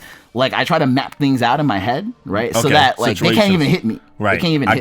I got you. It doesn't always work out like that, but like that's the general game plan in my mind. That's a good structure though. Hell yeah. That's basically the base. That's the canvas. Yeah. Absolutely. So now, but like when you were actually, I'm trying to think what it was called. I think it was Guard Crush, but you were actually running shit for a minute with Rose. That was Guard Crush. That was Guard Crush and the Battlefield Empire. Battlefield Arcadia. So like the thing is, like watching you play Rosa, you played her with some aggression too, though. So like you weren't exactly a turtle or layman with her. It's cause her Ultra 2 was broken. It was one frame invincibility. Oh yeah, let the spirits guide you. That is true. But I definitely remember like that nice little season. It was actually Seth. Then Seth too, but I remember there was a season where we was in the arc and we were labbing how to counter rolls. I'm dead ass, and we're like, yo the crouch is stronger. We're like, yo, the crouch is stronger is -4. It's your turn, but nobody was really up on the concept of taking turns. But they was like, oh, it's just cheap. Crouch is stronger. Like you just can't do nothing about it. That's when you was doing that whoosh, whoosh, and nobody was doing nothing. You know what I mean? I'm like, yo. Let's crunch some numbers, and that's when only Yipes and Andre really wanted to crunch numbers. Other people in the arc didn't want to crunch them numbers. I'm like, yo, y'all are sitting here complaining rather than trying to really figure out what you could do about it. Y'all just saying the character's cheap. I'm like, let's crunch the numbers. That's when I started getting the scummy able setup. Oh man, yeah.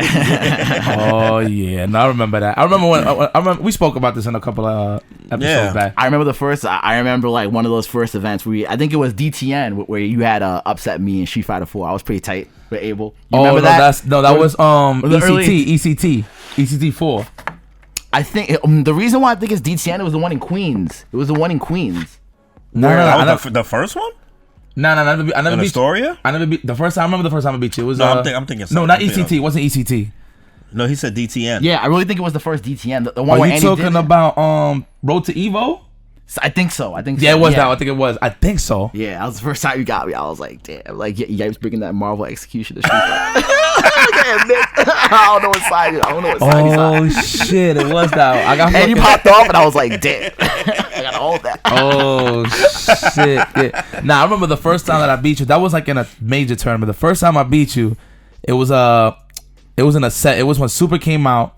And this one, everybody's in the crib. I remember it was like Min, you, Spooky. It was mad heads. I think there was one time that y'all streamed it. It was like a team tournament, and it was me and Eric. Oh yeah, you got me. Yeah, I remember. Yeah, remember that shit. Yeah, he had like T-Hawk. I had Abel. It was that. That was I remember the first time I ever beat you. And then that's when I bumped into the tournament. No, but you was whooping my ass with that Seth shit. No, you beat me at ECT with Seth. Oh wow. You stopped me at 5th place. That's the one that I beat. Jump for Seth? No, I got my shit mixed.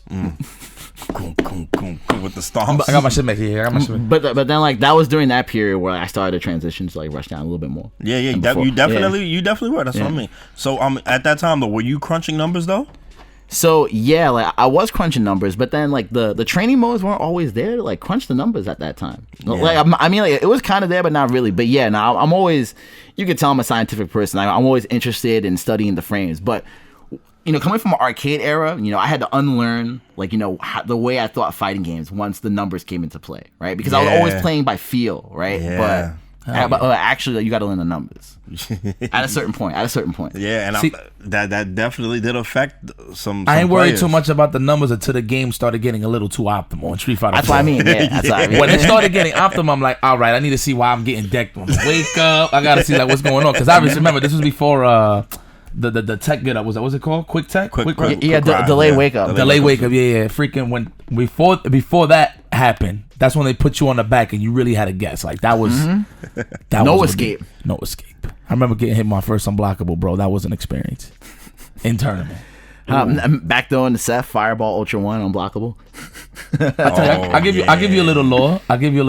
It was a little scummy too. You know what I'm saying? Because that's how heavy on the competition side I was with that game. Well, towards the end. So this was 2011, right? And this was Caesar's Beatings. I think it was Velocity. And Rico was in one of the brackets. Big shout out to Rico. He was like, yo, who's in your bracket? He was like, yeah, I got Jan and Momochi. But he was like, yo, I don't know how to beat Momochi. This is in the third, blah, blah, blah. Like he's playing Cody. Like nobody really know the match. Some shit. It was like something along those lines.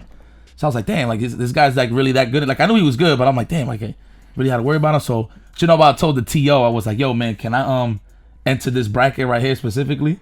And can you put me on this guy's path? He was like, yo, sure. So I bumped into Momochi. It was 2-1 last game, last round. He won. But I had Bison. He threw me in the corner. I forgot what he did. He like dashed forward, dashed back. Then he jumped in with the roundhouse. And the roundhouse was a block. I thought it was a cross up. And then it was like, no. That Flash came out of nowhere. He was like, yo, bro, you know you just got hit with an unblockable, right? What you mean? It was an unblockable. That's the first time I actually ever heard of an unblockable in Street Fighter 4. Was on that tournament. Grimy stuff, man.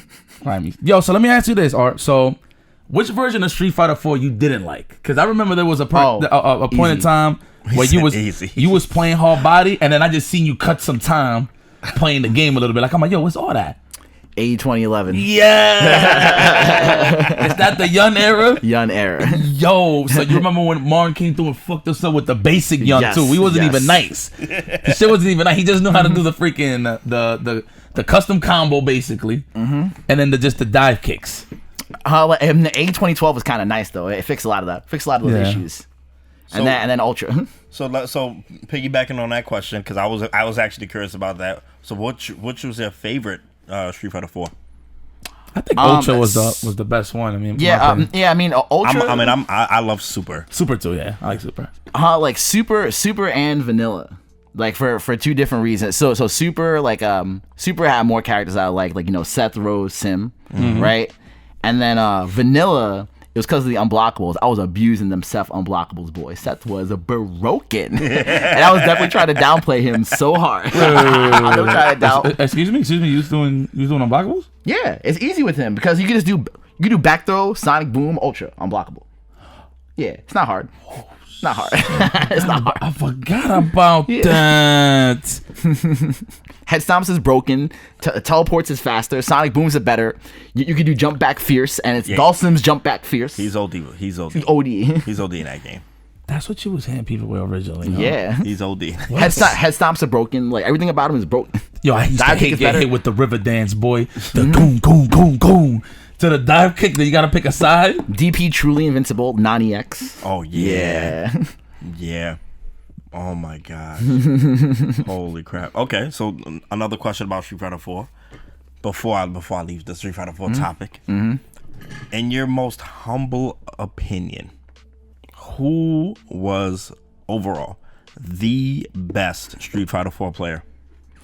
So in which era? You mean throughout the whole game, like as far as like just someone that you felt like was just the best. If you ask me that, I'd say Daigo. If it's overall, so one of the people, it's definitely a hard question. One of the people that I personally thought was the best, but didn't get his chance to truly shine until Capcom Cup because he choked. Like, I personally thought Kazunoko was the best. In my opinion. Yeah. Like, even though he didn't have the results to back it up, like, I felt like technically when he was on it, like, he was on it, but he would always, like, players are also, of course, really good, but he would always kind of choke, like, in the fold. Okay. Except for Capcom Cup, I believe. Interesting. Yeah. He was hot in Capcom Cup. Yeah, Absolutely. Capcom Cup, like, he was definitely hot that day. But, like, if we're going by results. No. Era. Just your opinion. Era, Not results. Just like who did, like, to your eye. That's exactly the answer I was looking for. Like something like Kazunoko, that. Like me, my favorite. I don't know if he was the best. I mean, it can be debatable. But my favorite from Vanilla, and Sanford Kelly was actually the one who showed me this footage. It was Momochi. When Sanford first showed me Momochi doing that loop to that cigar, I forgot who he was playing. He was like, Chris, look what Akuma could do. I think it was his Mago. I don't remember, but he was when he was doing a freaking roundhouse loop. I was like, yo, who is this guy? Ever since then, I kind of started like just watching his gameplay, and I was like, yo, I like the way he plays the game. Like, I really admire the way he plays the game. He plays Akuma, you know what I mean? But he's not like super flashy, but like everything makes sense. He's very precise. Everything. Yes, that's Momochi in a nutshell. Everything just makes sense. I'm like, yo, he's freaking god. Like, no wasted. No wasted movements. He know how to make those limbs stick. Yeah, there wasn't shit whiffing. Yep. His Ken was godlike too. I really wanted him to beat freaking Adon player that year. Gamer B. Yeah, he won. He won that. I mean, it sucked how he won it, but it is what it is. Oh yeah. Unfortunately, I was like, no. He played him at Seasons Beatings. I wanted him to beat him. Oh, you talking about Seasons Beatings? Yeah. Gamer B beat him at Season Beatings. It was Adon versus Ken. Coming from the losers. The Justice Center losers with Makoto. Yeah. Yep. Makoto. Yeah. I remember that. I was so rooting for Momochi. Yeah, no, Momochi's a good pick too. Yeah, like, you know, there's definitely several players that are up there. Yeah, for sure. I also always wanted to see Tokido beat Daigo just because I was an Akuma fan, but he would always just fall short. Yeah, he would just always. Everybody's got a demon. Who was your favorite Street Fighter 4 player, Yipes? I mean, there was a couple of them, man. Momochi definitely one of them. Kazunoko was definitely one of them. For sure. I like Mago when he was playing Yang. Okay. Nemo when he was playing Chun-Li. I had a lot of favorites, but I would usually what was his name, the Able player? Shiro? Yeah, Shiro. Yep. Oh yeah. Shiro. So I just use Shiro as a reference of how to play Able patient. Yeah, like I remember when I played Shiro for the first, he was amazing. Yeah. That was amazing actually. Shiro, so like obviously people that know me coming from Marvel 2, I was a reckless rushdown player. Like I would be reckless with it, but I'll be safe rushdown with it mostly. But there'll be times I'll be super reckless. So when I was playing Able when I came up, I was pretty reckless with him. And you know, the only time he was fast when he freaking did a dash. You know what I mean? So I'm like, damn. You know what I mean? So I don't come from traditional Street Fighter for real. So like when videos started coming up, like when YouTube started getting big, that's what I would use for reference. It'll be Shiro. I mean, then Rico started coming around. Then I see what Rico does and shit. So like, definitely, hell yeah, Ryder. Yeah, Ryder. Freaking KDZ. You know what I'm saying? Then when we started getting more Ables around the field, I was like, oh, I got more people to look at. Yeah. So, but Shiro. And then that was during the time, like, I was like, when I saw you coming up during that time, I was like, word, like, you guys playing other games, like, good shit. Like, and you really came into your own in that era. Like, I was like, wow, that's awesome. Yeah, definitely my best year was Super. Especially in team tournaments. That's when I definitely shined the most. Frey. Yeah, you was catching wreck in some team tournaments. But now, what I was gonna say, in terms of favorite overall, all time, you know what it is? I just like plasma chuckers, especially when they have great meaning in terms of placing their fireballs, and then they're just eating fireballs like all day, like shit's fire. It's a toss up. This might not be a traditional name when it comes to Street Fighter 4, but obviously it's Daigo, and one of them is Chanchoi. Only because I liked how he chucked the plasma, yo. So do you remember like that famous match where Choi beat Daigo off stream? Yes, that was Evo 2014. I think it was. 14? Guess who recorded that? Yes, you was. Yes, you did. And like he beat him straight off fireball game. It was Ryu versus Evil Ryu, and Evil Ryu has all the combos. He did not land any of them. John Choi just fireballed and stuff. And you know what's crazy? Ryu actually fights Ryu pretty well. He does. Yeah. But no, that's literally like John Choi, the way he methodically placed his fireballs, it was crazy. Like you always thought it was a low forward. It was a Hadouken, whole lot. He has one of the best fireball games, period. I think like the only person in the new era that really has that type of fireball game is XSK Samurai, and that's like he was playing with John Choi, so it makes total sense. Okay. In my mind, Mikey? yeah, Mikey, yeah. Mikey has a really good fireball game, and a game that fireballs aren't that great either. I just, it was just like, how you getting away with all these fireballs? Don't they got focus attacks? Yeah. But definitely Daigo and John Choi. I would say Justin Wong, but he don't play fireball characters. He could. No, I would say Jay only because of how I seen him come up in terms of being in those finals at Evo. He changed his gameplay style with SF4 too. Like he was lame too. Like he started playing Rufus. Facts. He did. His actually gameplay style completely changed. I always said, Jay, like he played Chun-Li in every game. I'm like, why you never play Chun-Li in this game? And in Super, she was pretty godlike. He was like, she's a charge character. He don't like charge characters. I mean, I think he would have been a stellar Bison player, to be honest, if he was actually like committed some time with the character. But I respect that, though. I told Justin he won't win the Wednesday night fights with him, and he did. I actually told him like, you ain't gonna win. He did. Yeah, and he actually did. I remember that. Shit. Yeah, good stuff. So, Yipes, you got anything else for Street Fighter 4?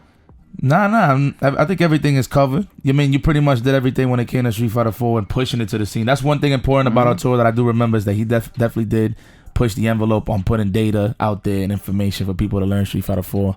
I remember when Shiro was popping, I was asking you like, you got any Shiro shit? Oh yeah, everybody would pop in the thread and ask me. Yeah, like, where's Shiro shit at? You know what I'm saying? Like, it was stuff like that. But I remember specifically, Street Fighter 4 was one of those main games that actually got you into the broadcast side of things. For sure, in terms of the streaming, in terms of helping the streaming. Before we even move on, tell us how's that been? Like, you definitely. Like we're gonna get to Arturo the streamer. Right now we still on Art the player. Go ahead, baby. All right, so 4. So we going to 5 now. 4. Oh yeah. So okay. Now we're gonna go to 5. Now, I picked everybody's brain about 5 Art. You know what I mean? All of the old school players that transitioned, and I even got a chance to speak to some of the new school players like Idom and Shine, who it's not so much Shine, but they kind of did start playing Street Fighter later on. Now you came from original Street Fighters, you know what I mean? Like now, Street Fighter 4 was a little changed. People didn't like the idea of making DP safe, and like you said, with the fireballs, the games got nerfed with focus sack. What's up, Yipes? No. Look. This is why I'm laughing, y'all. That's serious. It's just when I think about Art and Street Fighter, I just think about NOBC, man. Oh man, all the dust. Me and Lee Chug, man. Watching the shit you was going through in season 2. Wait.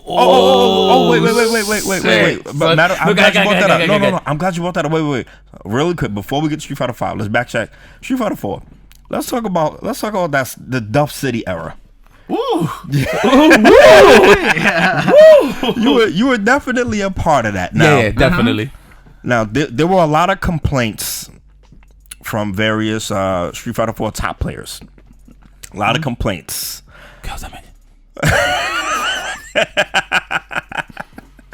Now, when Smug was cooking, so tell me about that, Art. Like, was the kid really that good?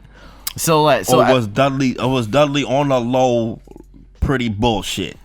I mean, it depends on the matchup. Like in some matchups, he can't get in at all. Like, how is he gonna do that against Zangief, for example? True. But then against a character like Sim, it's party time because like that overhead is safe on block.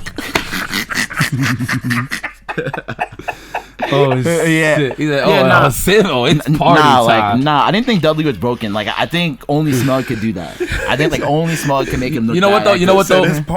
I remember I asked you this question during the time Street Fighter 4 was popping. I was like, this Smug kid is pretty good, right? And you was definitely breaking it down to me. He was like, like this guy. I know you see a lot of flash and shit, but he actually has like neutral. He has footsies and stuff like that. Like you was actually like bigging him up. You know what I'm saying? Like I remember that shit actually.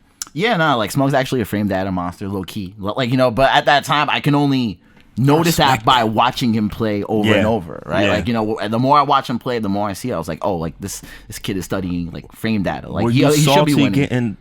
Becoming a citizen of Duff City. Of course. Okay, good of shit. Course. Nobody want to go to that party all the time. Nobody go to that party. Yeah. Nobody want to go to that party. Man, I've seen the matches. I've seen the health lost. I've seen the decisions trying to be made, but then it got counterattacked to bus ass. So many times I would get hit with the stand around house full screen. It's all my life. All because you try to keep him away, right? Yeah. All because you try to keep him away, right? Yeah, I can't press stand strong. So there was a time that I would just watch for Marvel 3, and then I'm like, yo, you know what? Let me see what's the conclusion of Street Fighter, because usually it went by entrance, right? Like if Marvel had the most entrance, that'd be the last game, but Street Fighter always had the most entrance, right? I see every time it'll be top 3 of a combination of you, Dominion, Smug, Sanford, and it'd be like a battle. Or sometimes Smug won't even be in the picture. You actually would beat him. But most of the time, it was usually Kevin that would get him. Yeah, like, if anything. Yeah, and then it would always be that battle for you guys to go up against Smug. And then I remember you literally being like Sanford. I remember there was a time you pretty much beat Sanford for free, but then when you got to Smug destroyed you. Like I just remember that shit. Yeah, like, I mean, like it's definitely a hard matchup, like for Sim, but. Like I'm not gonna say Dudley's broken. Like I actually played Rose, which countered Dudley, right? Like it counters a lot of stuff that Dudley does. Period. My execution wasn't good enough to actually show it off. So like I'm not gonna say the character's broken. No, Okay, like Smug has a lot of skill actually. Yeah, because I was gonna ask you if you never thought about trying a different character versus it. Yeah, no, like and like I tried Rose, but I would keep dropping in the clutch, and Smug's execution was on point. Right. Yeah, like he definitely had all the one frame links on deck, so like you can't mess up against a player like. He was doing them shits online. Too, yeah, bro. he's doing it online. Crazy. Forged by lag. Shouts to Smug. Forged by lag. Yo, dead ass. I be seeing, I'm like, yo, you really doing these one link combos? Like one frame? See, if you had asked me at the time when it happened, then yeah, maybe I would have said, yeah, Dudley's broken. But you know, time has passed. I could think about it in retrospect. It's hard to like really have an assessment when it's the heat of the moment. Yeah, that's usually how it goes. Because I mean, on top of that, yeah, that's true. And to touch up on it, a lot of people, when you really look back, a lot of people ain't play Dudley at that level anyway. No, never. Like I remember, who was his name? Solid Snake. That was his name. Yeah, Solid Snake. Solid Snake used to play Dudley. Nowhere near it. Marn, Mr. Quotes. Like Marn had an idea, but like he beat Daigo with Dudley. Yeah, super through the fireball. I can't believe he threw that fireball. Yeah, he did. He threw that fireball. I remember that. But it was nowhere near the levels of Smug. Yeah, Smug was just like a different beast. I remember when City of Brass brought him to a NLBC for the first time, and then like he had got like top 3 or something, and then like right then and there I knew. I was like, oh, like if he keeps coming, like he's gonna have potential. And then that's when the era began. Yeah, it's crazy. We talk about that fucker a lot, like transitioning from eras. Like Smug is always he's like the shit stain on certain people's freaking history. You know what I'm saying? I don't mean that the band way. It's just like that's just a stain you just can't get rid of. Like going through an era in Street Fighter 4, you had to, especially in the local scene in New York, you had to go through Smug. So that's pretty cool. That's pretty cool. But then that was during the 2012 era. So, you know, like at that time, like 4 years had passed already. So, you know, there was like the old guard, and then Smug represented the new guard. Yeah. And then Shine was the baby that started during Vanilla. Yep. During Battlefield Arcadia days. Yep, he was. He was the baby. All right, so like I saw, so let's back to Street Fighter 5. So when I saw you was giggle. That's all I remember. Like I knew Art was good in the game, but just this season 2 was a nightmare. Yeah, season 2 was a nightmare. That was a nightmare. Street Fighter 5. First impression. So at that time, so beta, right? Now I was playing online. Like I'm honest to God, I was addicted. Okay. I was addicted. Like Yes, I was playing that beta nonstop. You guys know, like I would just. I know, and not only that, but I remember the history just because Arturo was the first ever diamond ranked person ever. I remember I was watching your stream and you got this like, oh stop, I'm done playing. I'm taking a break. He got diamond ranked. And he took a break. He was like, oh, I'm done. I remember that shit. Yo, that shit was crazy. But I remember you was grinding that game crazy when it was out. Yeah, I was playing every day, like during the beta. Like, you know, even the beta was offline. Like, you know, I was still studying, game theorizing, and stuff like that. Like, I won the first next level tournament, which had a $1,000 pop bonus. I was there. Yeah. I think Yipes gave me some coaching too. That's when you gave me some coaching. That's when you fought Moons. Yeah, I fought Moons. Yeah. You don't remember that? Yeah, I remember that. Like, I remember you coaching me. You gave me some good advice. Wait, that was with Dawson though? Yeah. Damn. That was the shit. I remember Tasty Steve was commentating that. Yeah. Who And Rip. Moons And Rip, yeah. Bison? Yeah. Yeah. Oh, I remember now. That's the first time you was coaching a Moons, right? Yeah. And I was like, nah, man, I'm riding with the arcades, Yeah. B. Remember, I was on Rick and Art side. Real? Chris was like, I'm a Shadowloo with this one. I'm like, nah, I'm with the arcades with this one. And then I remember Chris talking about, yo, I should have stayed in the arcade. He was fucking up. But yeah, no, like, I mean, at that time, like, you know, I was definitely really addicted to the game. And like shortly after that, like, you know, I went to Japan for 3 months. That was before I started streaming like full time, taking over for Vic. Like Like I went to Japan.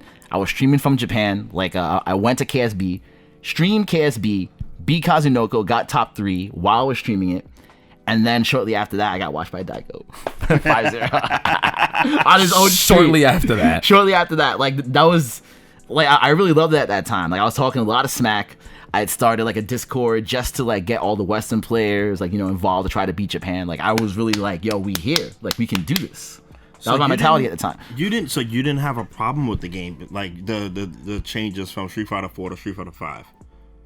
So as a defensive player... Like, you know, like I'm always going to have, like, you know, some sort of reservation, like, you know, towards like a game that's completely offense. So it actually requires like a complete and total adjustment and acceptance like of the game in order for me to truly progress. Because like one of the thing is with every Street Fighter game that comes out, every time a new one comes out, people long for like the older one. And like they say, like, bring the older one back. And like it happens with every title. Like, you know, Street Fighter 3, it was not critically like accepted. And then like now everybody's like Street Fighter 3 is like the shit, right? Yeah, like same with Street Fighter 5 and Street Fighter 4. So yeah, there was definitely complaints, but you know what? Like there's a whole new generation of people that have started with just Street Fighter 5 itself, right? Like that's all they know, right? And like, you know, it's like I'm not gonna shit on their parade, you know. Yeah.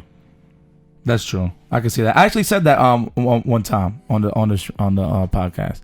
Like a lot of these new games is definitely their first time. For example, like Marvel 3 players, that's their first fighting game like ever. You know what I'm saying? So then obviously going into like, so Street Fighter 5 came out, Marvel 3 is going at the door. Street Fighter 5, they didn't really had the concept of like footsies and stuff like that. Like a proper whiff punish. Like there was probably whiff punish in Marvel 3 and they didn't even know what they was doing.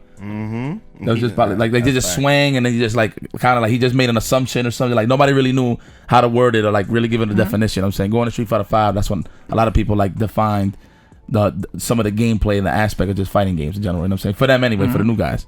So yeah, no, but like, you know, I've come to accept it for what it is. You know, there's definitely been times where I've complained about it, sure, but you know, like the game's here to stay. It's gonna be in the Olympics next year. They're gonna patch it again, so my opinion is definitely gonna change again. Man, that's crazy. You know, I've been seeing that. Obviously, it's like they're doing these qualifiers, like these regional qualifiers, right?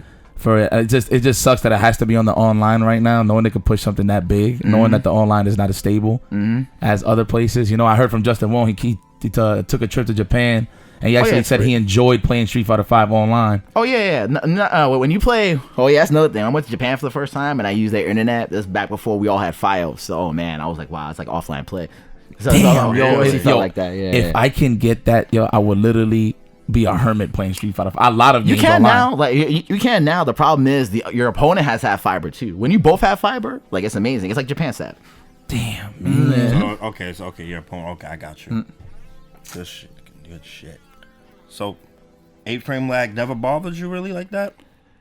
Oh, no, like, of course. But, you know, I got to roll with the punches, baby. Like, you know, I can't do anything about it at the time. Like, yeah, they actually fixed it, but, you know. How do you feel about V-Trigger? It can definitely change the tides of a match. Like, I get so tight when I lose to only V-Trigger. You heard the definition, the change of the tide. Speaking of V-Trigger, and I actually want Yipes to take over right here. Let's talk about season 2. Go ahead, Yipes. Oh, what you want to know? Talk to Art about season 2 Street Fighter 5. Okay, so I mean, what was going on? What were you seeing? Okay, so this season, so mind you, I was very heavy on Street Fighter 5 early on, season 1, season 2. I still play it from time to time. I mean, I play Kage now. It's like one of those I'm just having fun kind of games, learning, right? So when I bumped into season 2, I didn't really know how cheap the game could really get until I started commentating NLBC again. That's when I really started seeing all the characters getting optimized. I started seeing it more oppressive. I'm like, okay, it's getting more serious. I started knowing the stun meter was going higher, faster. Like a lot of things I started realizing around season 2, right? So obviously I started commentating it with Lee Chung, you know what I mean? Which is a pretty guy like saga we had. Obviously, you know. That's actually that actually changed everything. That whole saga. Yeah, man. I like that for a local to have that many hits. Watching every Wednesday to watch Street Fighter 5, and that's how you know the game was that explosive. Like I think that was the most explosive the game has ever been because we had that many people watching. I mean, for me, actually, like, you guys coming in, like, it was definitely like a real transition period because, at that time, that was when Spooky was gone and I was actually taking over full time. And I had never been put like in a role like that where, I'm manning the streams, like I'm the mainstream full time. I was always like on the side, like, like doing like my own thing. But during that era, it was like NLBC's mine. I don't know what to do with this because I always just run Spooky's show. Yeah. Yeah. So like when you guys came, it's like we definitely ran like our own shit at that time. That shit was fire, man. Yeah.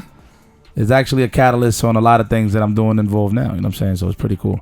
But anyway, so obviously I'm in the hot seat. I'm in the best seat of the house, obviously, right? The one perk of having, those commentator privileges where you could just sit there and watch all the fire matches. It was fire. I was in the hot seat, right? So this is when I started noticing things like Balrog and Laura. Mind you, Laura wasn't even considered that broken at the time. The only time I really saw Laura's was online early on. That's when it was broken, but never like really in a local setting like that.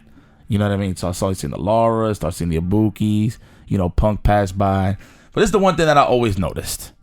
Art, you will always put down your headphones every time Henry Sen goes, yo, Art, you're up next on the station. Right? And I'm like, okay. You have a good run. You'll always make it to like top 3, top 5. Then you just hit that wall. You hit that wall. You hit that wall. 1 week you bump into Idom. Ooh, 1 week you bump into Smug. 1 week. That was a hot month. Mind you, he was commentating the game for a year straight. It took me 9 months to win a tournament or something like that while you guys were there. Yo, that shit was crazy. I'm talking about Art was receiving so much buzz ass. I think Art was like one of the key components of me making those random songs. When it happened, the bad matchup, another week up in the streets. No, that was when we had the bad matchup. Yo, it was always something, and then you know what it is? Art be doing great. Does great. The keeper weight is solid. It's just right when you hear the lemon to or the cling. I'm getting PTSD thinking about it. Yo. And then me and Chung, we just going ape shit. Chung, when he sees Art getting washed, he go, oh, he's like, Jesus Christ, is he gonna be young Art this week, or is he gonna be Quakers? That's when it was Quakers, because like, it's not necessarily because of his age. It's more so he's been playing for so long that when he comes to Street Fighter 5. That this is just a whole different experience. So like you're pretty much coming with the OG mentality. So the OG thing to think of at the time was Quaker oats. You know what I mean? So and I would come back so salty. You guys would roast me. I had to come back to the stream chat. I do like that's the worst. I do like my best not to be. No. My shit was when Art come back to the station. I just make no eye contact. But then Chung hit him with the obvious question. Like, hey man, like Chung will be a dick. Like, yo, how you feel about that matchup, Art?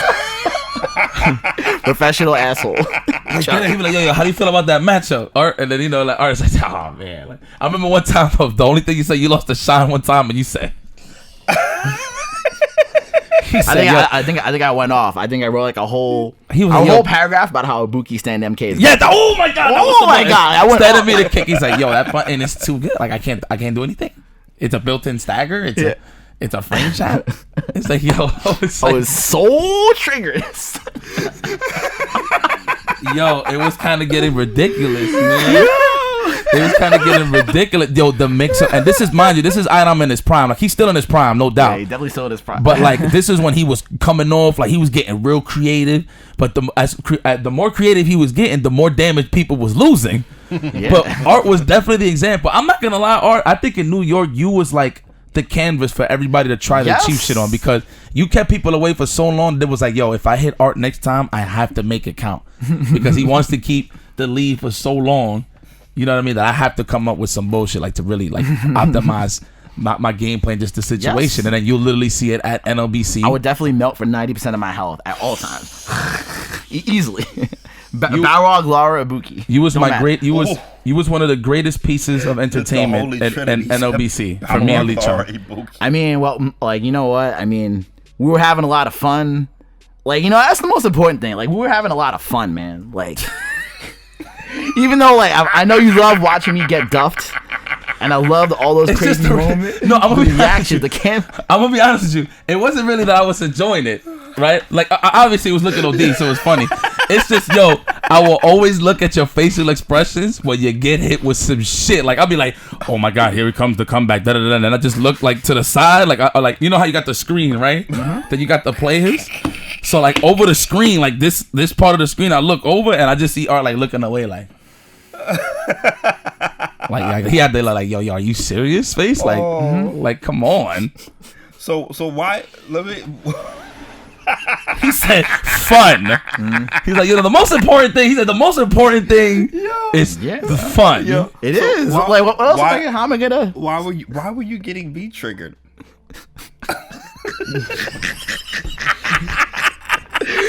Man, Chris, it's plus on block, man. I can't stop it from popping, man.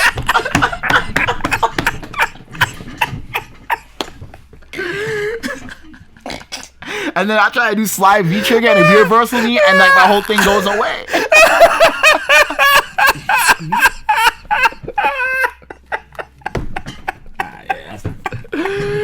Oh god.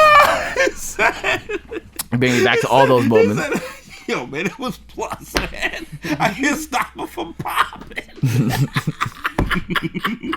Yo, but this is look. This is when it was getting crazy. But mind you, this is season 2.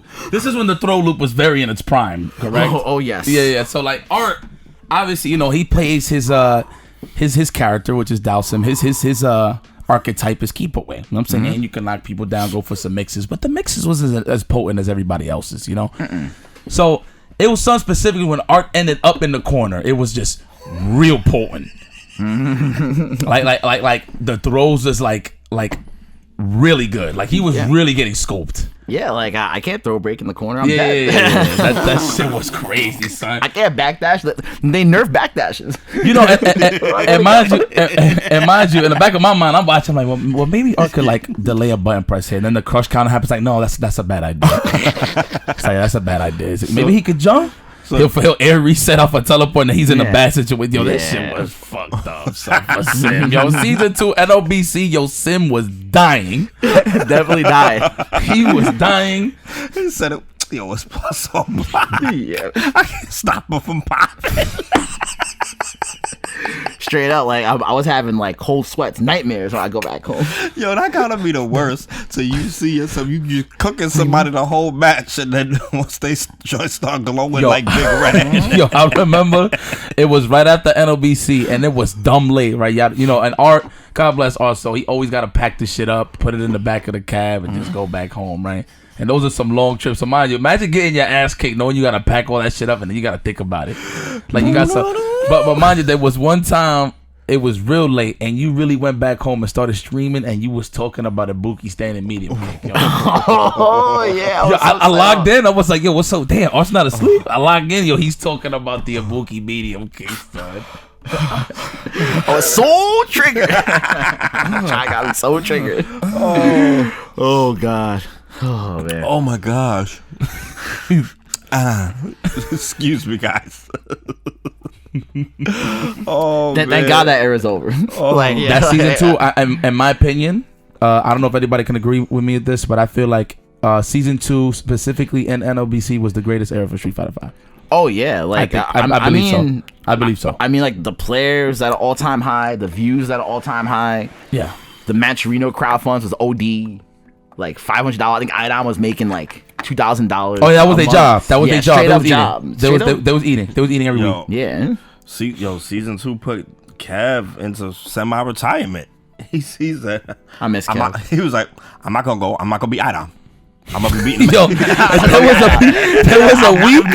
Yo, there was a good solid like couple weeks he would end up in grand finals or like winners finals and shit. Nah, I mean against Idom. Yo, son. He said, I'm gonna be beating him whole match. She gonna get beat triggered. Then I'm gonna lose all my life. I'm gonna lose. No, but then like Kev wasn't playing Guile that time. No. Right? Yeah, he was not playing Guile. Bang. Yo, I remember. But I mean, like this is patented when it comes to Street Fighter 5. So Kev, when I see him play, I'm thinking to myself, man, he's real poised. Like he got some good defense. But how people were sticking to him was kind of different. So I started noticing more of the panic side of Kev. Like that was the thing about Street Fighter 5. I started noticing the panic side on a lot of people. Like I knew that was defensive. I started seeing Justin panic more. I started seeing Art panic more. I started seeing when I see Kev panic, I was like, oh man, yeah, this shit is getting kind of ridiculous, right? Yo, he did one flash kick to Idom, son, and he had a lead. Yo, I'm talking about Idom had like 9% health. He had his V trigger, and mind you, he already popped one because remember he had 2 bars. So Kev survived the first wave, and he had a healthy lead, right? Yo, he said so and blocked it. Yo, bro. I gotta look for the footage, yo, dog. That shit was like that red. Like, you know when you kill somebody and the red's still there? Yo, that shit happened to Cavs. And then that's when I noticed. He started wrapping the stick up. He said, and then I'm like, and then you know, I'm not trying to be an ass. Like, you'll get him next time, Kev, right? But I just stay silent. Like, yeah, but and Idom advances to grand finals and shit. And then you just see the slow stare though. That Dominion stare. He went like this. He went like this. He went like this. He went. Just Oh my it up. gosh. Oh gosh. Yo. I don't like to laugh at people's misery, but I love to laugh at people's misery. It's just different when you're at the commentator table. Like, obviously, and then I could feel y'all pain too, because obviously I was a competitor. Like, I don't play as much as before, but like I know that pressure playing Street Fighter 5. You know what I mean? So seeing it consistently is actually crazy, son. Like, I consistently saw the panic. Yo, Shine was sweating. Yes, Street Fighter 5 stressful. He was game. actually like legit sweating, like he was running away from somebody, like legit running away from somebody. Street Fighter 5. But it is an exciting game to watch. Don't get me wrong, but it's just I've seen how people. It's so stressful. It's so stressful when you're playing. For sure. Gosh. Momochi being one of the greatest defensive players. That's why his neutral is so strong in this game, so he won't be in those situations. You know what I mean? Daigo, of course, being a good defensive player. Yep. Obviously, with the Ome Shoryu, and mind you could get punished hard for block Shoryuken in the past game, but this shit, yeah, oof. Neutral jump. Damn. Oh god. That's why I give people credit. I'm like, damn, you woke up with the DP though. Wow. Yo, The balls on this man. the balls on this man. Like, it's crazy. Oh my gosh. Oh, I can't laugh no more. My stomach hurts. Oh man. Oh. So now let's talk about Art, the streamer, the content creator. All right. So I'm sorry. He said I had the best seat in the house. It's true. Yo, bro, look, yo, my NLBC days that year, that shit was beautiful, dog. Like, He said I was starting to see him panic. He said I see Dawson in the corner, the teleport resets. He come there, he said, damn, that's a fucked up situation. yo, and it's crazy because, look, I felt the horror of NLBC. I remember I was like, yo, let me enter one time. I was feeling frisky with the Urian. There'll be killers and the losers that don't even make it to the freaking to the string that are killers, where they just keep getting bodied in like in the bottom part of the pools. That's what's crazy about NLBC. That time there was so many killers in there. It's not even funny. Like, you had the main draws, but it was though, man. That was the best seat in the house. I ain't gonna hold you. Oh, okay. So streaming, content creation. Now, obviously, that aspect does like a great service to the community. Like the fact that you know, like we're capturing footage now live, and people are able to watch it from like around the world while it's going down, and then they can even rewatch it like as soon as the tournament ends. And then like you're actually really good at like chopping up footage and uploading it up to YouTube right now and everything like that. Like, tell me what that's been like for you. And like, you know, when you compare that to, like you said, what you were doing in the past with like getting the VHS tapes and everything like that, and like moving forward, like where do you think is going? And tell us like, in your opinion, how that affected everything. So it's definitely like a huge jump, because I mean, I've always started, you know, I've always been recording, you know, since back in the day. Like, you know, we were talking about like 2009, before I was even like really streaming. You know, I was always recording footage, right? It got to the point where one of the reasons, the first reason why I started doing it is because, like, you know, I wanted to spread the love to the community, right? Then I was like, you know, I was thinking, like, as a player, I was like, man, like, you know, I really want to do this like full time, right? Like, how can I make this work, right? So like, so I started. My main motivation for streaming was like, I wanted to raise enough money to go to events on my own, like in a sustainable way, right? So the fact that I had to juggle, you know, from being just a player, from being like a player to a content creator, like it really taught me like a lot about like it really taught me like a lot like about how to like juggle it, like, you know, because I feel like if you go on one end, if you go too far into content creation, you forget what it's like to become a player. Right. If you become like a player, you don't know what it's like on the other side to create content, to create tournaments, stuff like that. So, just being able to juggle both of those back and forth was like really, really hard at first, right? But it actually taught me so much, and it gave me like a lot of opportunities that I would have never had otherwise. Like there's so many events that I wouldn't have been able to go to if it wasn't for streaming. Like I really want to thank like Vic and like the whole Team Spooky crew for like helping me stream. Like guys like Cruz. There's so many people to thank. Like I could go on forever, right? But just being able to learn how to mix both sides of those worlds, like content creation while being a top player. Right, like how can you make it work? Can it be done? Is it possible? Right. I found out the answer. Like, yeah, it is possible because like I've actually streamed NLBC and won the event while I've been streaming. Like while I'm streaming and tweeting it out there. Definitely like have. It's possible, right? Like, and I think like I hope the next generation FGC like watches like what people like me are doing and other content creators and definitely take it to heart because.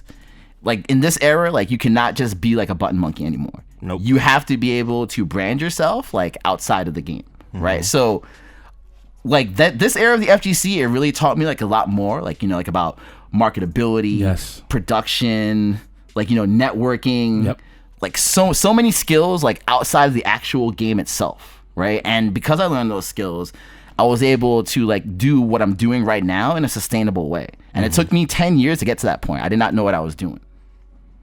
So anyway, bottom line is like I'm really blessed, like because of all these things that have happened, like I got hired by Matcherino and now I'm getting paid to like crowdfund money for players. Like it's like a dream come true, actually. It's like a blessing. So those are my thoughts on it. It was kind of like a stream of consciousness, but yeah. So tell people about Matcherino for who a few of them that might not know exactly what that is. Oh, so it's a crowdfunding platform that we use to boost the prize pools at community based or like worldwide tournaments. Like sponsors get involved too to help boost the prize pots because like we know like the pots in the FGC they've never really been the greatest like from day one, right? So anything that I can do to help raise like the prize pools and get these players paid is like it's really a blessing. Like I wouldn't have been able to get that kind of opportunity otherwise if it wasn't for streaming. Like I'm in a really unique position in that sense. Yeah man, no, absolutely. Listen, that just you crowdfunding, I feel like NLBC was like the first like prototype, I would say. So I got hired by them because I was blowing it up at NLBC so much. So in effect, like the Team BFF era like helped me get a job, like straight up, because like we were killing it like so much. Like there were some points where it was like 1,500, 2K a week. Yeah. For all the games, like just off your guys' commentary. That shit was kind of ridiculous. It's kind of ridiculous, and like some of the best crowdfunds of all time, like have been with you guys. Like Bots 2 is definitely in my top 3. Crowdfund, yeah, definitely in the top 3.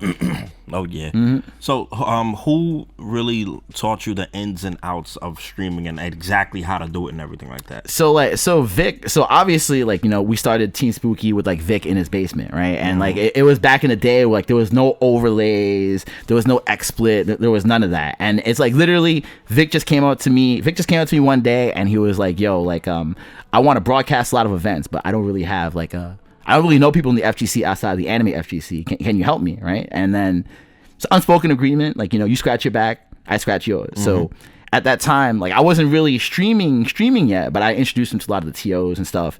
So like we were always like, and I'm a tech guy myself, so like I'm always like tinkering, messing around.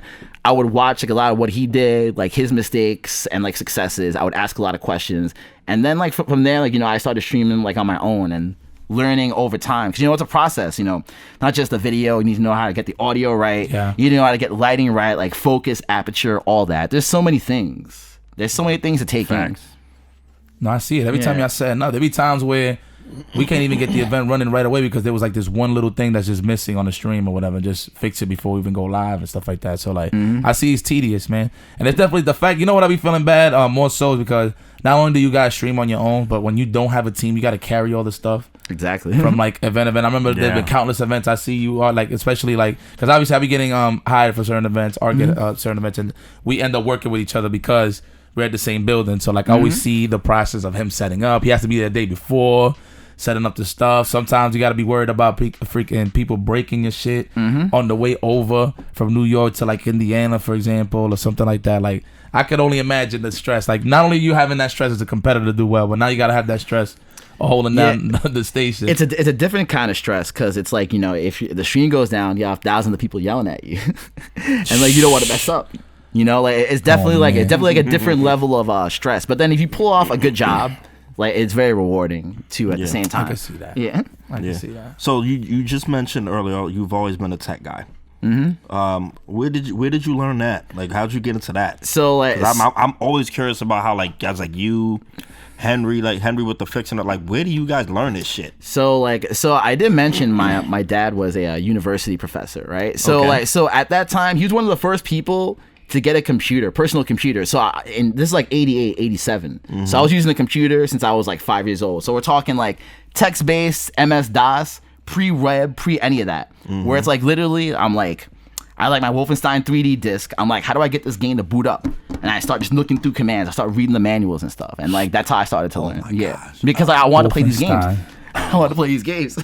Oh, damn, that's throwback. It always takes a game to lead you to somewhere where you got to level up ins and outs. That's so fire. Yep. Like, and then like from then, like, you know, I started going to the university lab, Columbia University, back like in the early 90s, like maybe like 91, 92, and then like they had 10 megabit internet back then. Damn, that's trash. That's crazy. Trash. Like, you mean I can download? You mean I can download Quake in like 5 minutes? No, my dude, a picture would load back then. It would take like 15 minutes to load like one picture back then. Oh man. But yeah, that's really how I got started, like with like the tech stuff, you know, from an early age. Like I was always using computers from an early age, just figured it out. That's what's up. Because I mean, hey, listen, we are definitely grateful. You definitely introduced us to DC HDMI. Oh yeah, but like, you know, that's not only me. That's because of the homies. That's because of the retro homies. You know, Brooklyn Video Games. You know, shouts to them. Cruz, Beast, Tech. Like it's just so many guys to like shout out. Like those guys. So with those guys, because you know I was always streaming, right? But it's one thing to stream modern games, another thing to stream retro. Yeah. Like you want like the arcade stuff. Oh man, like you need to know exactly like what you're doing. Retro RGB as well. Shouts to him. Love you, homie. But yeah, around that time during the BFF era, like, you know, Cruz hit me up. He was like, yeah, like you blowing it up, but like what's good with the retro, son? Right? and that's how he talks. That is how he talks. Classic Cruz, right? Yep, that's a Cruz. So like that's a whole nother beast. Like that was when I learned like really like, you know, how to get these arcade games to work, like how to get these things in fire quality, like how to make it look like the best for the stream, but then make it lagless for the players. Yeah. Because actually, even though I stream a tournament, you know, of course, like the views are important. The number one priority is the integrity of the matches and the tournament itself. Like, I don't mind if the stream goes down as long as the match does not get compromised. Because the match gets compromised, everything is ruined. That's true. That's true. That's why you always have it on record. So that's why I always have it on record. That's why I always bring lag testers. That's why I come to you guys with empirical evidence about lag and stuff all the time. Like, you know, like I have my numbers facts. All the time. Yeah, and I fucking respect that art. I do. Yep. I always respect like people's like fields and like knowledges and things that they can do, especially things that I generally have an interest in, but I'm just not good. I don't even know how to get involved in it. Like I always respect that. You know what I mean? Like I said with Henry with like fixing and repairing stuff, because like when I open my stick, I wish I knew how to do everything that needed to be done to fix it or to create it or whatever. Yeah, when I watch you operate equipment, you know what I mean, with the computers and all the technology, I always have an interest in that. Like I always wanted to, but I just never had like nobody, I guess, to steer me there, and I'm probably because I just never really stayed focused with it, you know what I mean? So like I always respect that aspect of it, because like that side of things doesn't always get a lot of glory, you know what I mean? Because it's not like on blast. It's not so everybody can see. It's not on display, so people can appreciate all that work and like how much genius involved in that. You know what I mean? Like, so that's actually a really good thing. Like, just looking at what we do here, like what Ruby does, what Jeff does. You know what I mean? Like all of this. They see No First Podcast. Yipes and I are gonna be the faces of it that stand out the most, but the production team puts in a whole lot of work. Oh, yeah. You know what I mean? It's really like it's symbiotic, man. It's like the production feeds off like the godlike talent, and and the godlike talent feeds off dope production to make y'all shine. Yeah, man. Like so. You know what? Just to piggyback on that, you know, speaking of which, that's one of your talents. So like, let's say there was a universe where Arturo never bumped into fighting games. What would you be doing? I don't even know, man. Like I might be in a bad place. I might be in a bad place. Like, yo, and it's crazy that you say that because I thought the same thing. Because obviously coming up, there was a couple of things I wanted to be. I could still do. I mean, one, I can't anymore. Basketball. I wanted to be serious on basketball, and obviously I always wanted to. I always wanted to do something in broadcasting, like a radio show or a doctor. I actually wanted to be a doctor when I was younger, but it's crazy how life works out, huh? You know what I mean? Not to say that I still can't become that. You know what I mean? That's just hard work and dedication at that time. I really thought at that time like I was gonna be a computer programmer when I was a kid. I can definitely see that. Yeah, I can see that. I can definitely see that. What now? Oh, speaking of computers, so in your opinion, what's better, Macs or PCs? Oh yeah.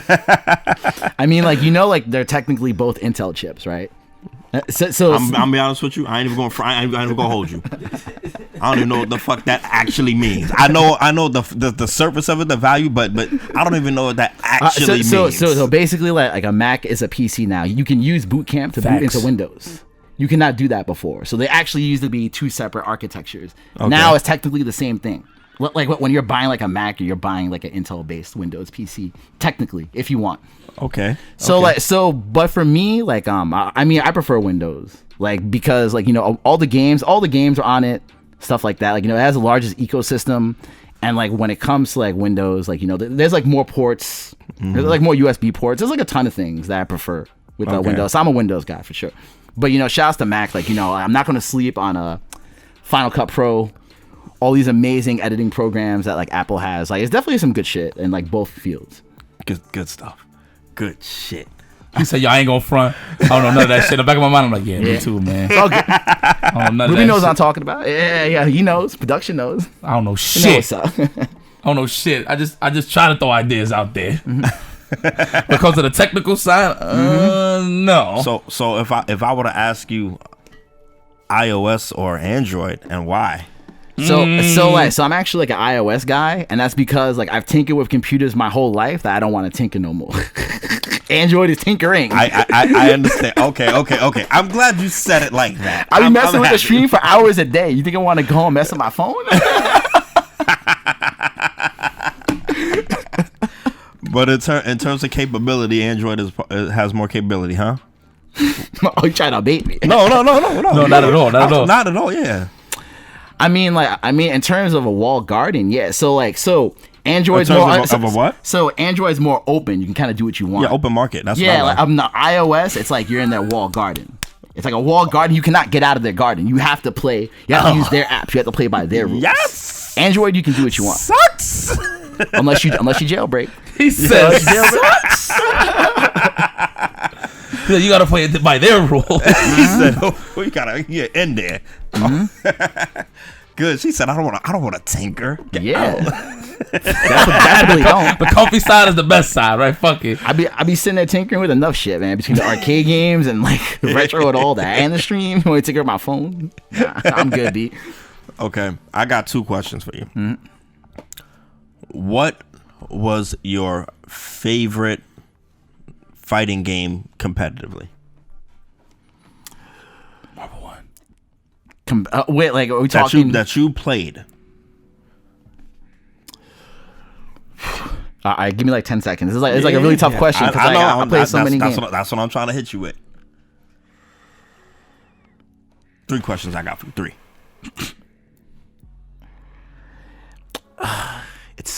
Man, this is really, really hard. Like there's like, and why? There's like 3 games. I have like 3 games. Can I get a multiple choice answer or one game? One game. Damn. Wow. Pressure's on. And it's on footage too, so watch what you say. One game. Actually, I got more than 1. I got more than 3 questions. If it had to, all right, like so, if it had to be one game, it would probably be. It would probably be Street Fighter 4. Probably Street Fighter 4. Street Fighter 4. Okay. That changed the game for me, like in like every way possible. Like I mean, just Street Fighter in general. Like without Street Fighter, like I would not be here. Mm-hmm. Okay. Alrighty. And what was your worst loss you took? Tournament, set, money match, just your worst loss. Like something that you wish you can erase from existence. Daigo 5-0ing me and Fudo 5-1ing me. Because at that time, I was talking a lot of shit. I was getting a lot of hate. Damn, when I got blown up, when I got blown up like that, like so right before then, I had mentioned I got third at KSB while I was streaming. Beat Kazunoko, had a close match with Goichi, barely lost to MOV. So I was feeling myself. I was feeling good. Walked into Daigo's room, none of that shit mattered. None of that shit mattered. I got smoked. Bus ass. Straight bus ass. All right. So, what was your best win for you? Like that.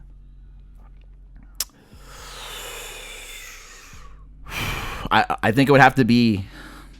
So like I have like two. Okay. I have two, right? So my best win was when I qualified to go to SBO to go to Japan for the first time, right? The one that you got over Eddie. No. So I went to Planet Zero to qualify in Texas. And long story short, I had to fly multiple times to win, right? But I ended up beating all the odds. I won a single elimination tournament. I beat Martin in the finals because Martin was there, right? And I had just overcome all odds, to be in another country to play a game competitively. Like that really meant that really changed my life too. Single lamb guy. And then shout out to Henry for buying the board so that we could all even grind in the first place. If it wasn't for Henry buying that board at Chinatown Fair, I would have never even been afforded to have that opportunity to even get that good. Okay. Second biggest win was probably me versus Momochi. It's more recent, from season 1, 2016. Evo. Yeah, because at that time I had come back from Japan. I just got roasted to hell, after that whole Daigo match. I was really thirsty to beat somebody to prove them wrong. Mm-hmm. So that was a really big win for me. Yeah, and then Chris Atarian actually gave me some godlike advice that day. Shout out to him. And the whole crowd just blew up. That was during the 5,000 person Evo Street Fighter 5. Oh yeah. So the crowd was at an all-time high. I was definitely a huge. Damn, every time you get this, you giving me more questions. Fuck it, I'm here. I'm glad we got you because I really like this. I really like to pick your brain. Okay, so as far as in your opinion, because you went to Japan so much, what really separates the Japanese players from the U.S. players? It's the environment in which you play, and this is not. I'm not talking Street Fighter 5 era. This is just everything before Street Fighter 5, because they have an arcade scene that never died, and because Tokyo is like New York in terms of size, but with twice the population. It's a breeding ground for killers, straight up. It's imagine the old days. We walk into a bodega to play some killers. It never ended. Yeah. It never ended in Japan. I got that same feeling. that I did back in the early days that I did in Japan. And when I was playing there for an extended time, I realized why they were so good. And also, I also think that because Japanese events aren't really for money, it's more of a community effort in the players. I feel like in Western and in Western and overseas tournaments, information gets withheld because there's so much money at stake. But in Japan, it's not like that. So they're all helping each other a lot more. And because of that, helping develop the meta. They're more interested in developing the meta than trying to get a paycheck. They're trying to just get the win over somebody. Yes. Interesting. Mm-hmm. Yeah, so usually when I see them grind, it's not really egotistical. I mean, obviously everybody has an ego to a certain everybody extent, has an ego. You know what I'm saying? But the way they play, they always play to learn. That's one thing that I have noticed from the Japanese play. Even when I see them getting better at Marvel 3, I noticed the difference. Yeah, we play I feel like here we kind of play to not lose. We don't want to get blown up on stream. We don't want to get embarrassed. We will do anything for that W. But it's when I'm over there, it feels more of the long approach. And you really see that long game. Huh? So you really see that when it comes to older titles. When you watch Japanese Super Turbo now. Even today, the game is 20 something. It's so old at this point. If you're playing that game at a high level, everything is just super optimized. They're doing shit that was unimaginable 20 years ago. Yeah. Shit's like that now. I'm over Yeah. too. Yep. Yeah. Shit's crazy. Sure, Yeah, and sure. it's still shit. It's coming Yeah. up. We actually found out how to not get guard broken coming in, but yeah, it has to be a certain it has to be a super. It has to be When was super that discovered? situational. It's When was called that discovered? this year, probably. This year? Yeah. It's called. Go ahead, explain it, Chris. Let me see. There's a guy. I'm in the Discord. His name's Anotak. I know that name. Yeah. They pretty much broke down like the engine of Marvel 2 and like seen certain properties. So here's the thing, right? I've seen it happen 2 times and like nobody really like paid attention to what went down, right? So it's crazy. It was in the triple threat first to 7 with Justin, Yipes, and Sanford. Justin is incoming. When you're coming in a match, you're in normal jump mode. So Justin takes an attack from Sanford, blocks it, push blocks, and then is able to push a button after. So I said, what? I'm like, nobody noticed that? Like, how's he coming out with a button right there? He should have been guard broken. I'm like, what is that? Nobody knew. Like, for like a year or two, like, we just couldn't explain it. We was like, we know, the game just glitched. And then freaking Mike D did it to Jason online. Mike D blocked the attack, did lightning attack all up there, and came down and blocked. And Jason said, what? He clipped it and everything. So I'm like, okay. I'm like, this is something. So when I finally got put in that Discord, I started asking around. I'm like, yo, did y'all ever Discord seen this? monsters. Oh, yeah. So I'm like, y'all ever seen this? Blah, blah, this and that. Boom. So, you know what I mean? So someone who, they pretty much broke down every C2. So where, like, when they're throwing out attacks, they can see, like, the properties of everything. Like, you know, with ones and zeros and shit. So it's basically they have, they're basically slowing it down to frame by frame, hitbox, hurtbox data, and then they can see the hexadecimals and stuff, and they can actually go into the code. Yeah. It's like kind of like reverse. It's like reverse engineering. Yeah, exactly. Yeah. So they was like, okay. So we noticed when he did this, when his character left, instead of a 0, like when it's supposed to be, it's a 1 still. Yeah, which means that he's still in super jump mode. Yeah, so actually what emulators, they have like a powerful debug state mode where you can break it down frame by frame, and then when you do that, you can basically see the and then that's exactly what happens. So pretty much if you like do like a tiger knee super, but like you do it so fast where you don't leave the ground, like, you know, that super jump gets installed, and when you DHC, your character it's all the way your character leaves the screen. So if your character leaves the screen, that's what I'm saying. It's a situational thing. Your character leaves the screen in that super jump state, as long as you don't call the assist, because when you call an assist, the sprite comes back on the screen and then once again has to leave the screen, so it's gonna leave in that normal state again. That's why you can't call the assist. Makes sense. But if you don't do it again, you don't call the assist, when that character's coming in, they maintain their super jump state. That's crazy. Yeah, no, it is years crazy. later though, So right? so years later, and like that's why these tech monsters and like these emulators and like, you know, like the guys, they might not always be the best players, but they love the science. Yeah. It's so powerful. It's so powerful. I love that. And because of them, we actually finally got hitboxes for MVC2. Remember, I would ask you that periodically a few times. We finally got that, and like it put a lot of things in perspective. You know, you like, why is this trading here? Like, well, why is this getting beat clean here? Like, now we get to see that. Like, that's why I'm all for that. You know what I mean? But just in general, like, I'm so grateful to those guys. You know what I mean? Because they crack open the game. That's different. It's a different level. It's a different level of crack it out. For sure. So like I'm thinking like maybe like with Japanese players and the US players, maybe how you said like they go like, you know, they're more about like development and everything like that. That's what those Discord monsters are about, where you found them. Yeah, and they just seem to be a little more diverse with characters too. Like they were always really good with characters that were lower tier. Exactly, yeah. Whereas over here, like the characters that were lower tier didn't get played as much. They want that W. What can I say? Yo, money changes everything. Really does. Yeah, I'll give $100 to somebody to fix Marvel 2 training mode. Oh, hell yeah. I give you $100 flat. To where you can like record situations. Record it, restart. Oh my god, yes. Have somebody on incoming, give you unfly. I would love a HD remix of MVC2, like where you can have all these features or something like that. I mean, these days with all the mods, like, you know, anything's possible. You know, I bet you somebody's watching that's gonna be watching this is definitely a tech monster. Well, hopefully they $100, no bullshit, and you'll get the picture and all that. I gotta see it. I'll make a video of it, and then I'll give you $100, and they gotta play on Dreamcast. Yeah, Dreamcast. Yeah, it gotta be on Dreamcast. Important. That's very important. Okay, so this is gonna be my final question to you, maybe depending on how you answer, because you keep giving me ideas. So, Art, if you can be godlike in any fighting game at any era, what game would it be, and what characters would you play? Any era. I mean, technically, this is the biggest era of fighting games. Period. So it's like, I just feel like it's weighted towards like the current era when you ask me that. That being said, I really wish I could play Mishimas in Tekken.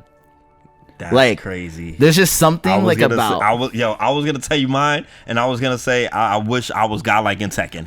Like there's something about. Well, I love time. Mishimas too. I love electrics. I spent time playing Tekken. Actually I have a lot of respect for Tekken because at the time when I qualified for SBO and Arcana, Street Fighter 4 was not out yet, so I was playing Tekken 5 DR hardcore. I was in the New York scene too, but it's just something about the movement. The movement levels required and execution required to be able to consistently light dash in their face and get them so scared to press a button like you wave dash 8 times over and over only for them to get electricked. That is I wish I was on the other end. That cinematic for I wish I was on the other end. It's only for them to get electric. Because they get so mind fucked to the point that they hit no buttons for seconds. They're so scared of your movement. Because they think that uppercut's coming, right? Well, it's an uppercut. There's a high-low mix-up involved in there, right? But then at some point you don't want to, you don't know when the low is coming, so you're like, when do I duck? When do I duck? When do I duck? Right? Oh, you get mind fucked. You get mind fucked basically. All right. Last question, because you just gave me another idea. So you personally, Art, what do you feel your biggest flaw as a player is, and what do you think you can do to help it or get better at it? So my biggest flaw as a player is I have nerves like anybody else, and I kind of panic in clutch situations. I can counter the situation in casuals. I can know what to do, but then sometimes in match I fold. So that's why a lot of times even in my prime I've only gotten to the end of a big tournaments a couple of times. I'll get top 16, top 8, top 3, but it's really hard for me to take the whole thing, right? And I think a lot of that is due to my nerves. As a player, I get really nervous. Okay. Also my execution and the fact that I tend to play one archetype limits me. Okay. In my opinion, that's fair. I respect that. That's actually a good way to put it, because obviously me coming from Rushdown, I actually added the layer of playing lame and just relax some gameplay, so I could understand that.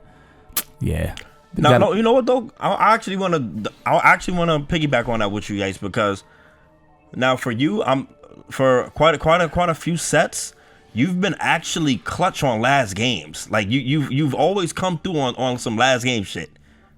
But just in general, you've just been of course, Battle of the Strongest One, the last game with you, with Cal's, you've come back from 9-6. The last game with Justice Season Beatings 2, the last game with the triple threat at Esports Arena. You've generally been pretty good at closing out last games. Off the top of my head, I can't remember a lot of last game situations where you haven't come out on top. Do nerves affect you? So it's literally not even to sound corny. It's just that will to win, especially when you get to that point. For example, when I played Justin and Sanford that triple threat, just because it was that last game, I always have that thought, I have to make this count or else it's over. So I always have that will to perform at my best towards the end. So that's probably why I did pretty good in team tournaments and stuff like that, because I knew shit was on the line. Yeah. In terms of sometimes I'll be by myself, but in team tournaments specifically, is they riding with me. You know what I mean? So I want to make sure that I play as optimal as possible towards the end, so that way I can leave with no regrets.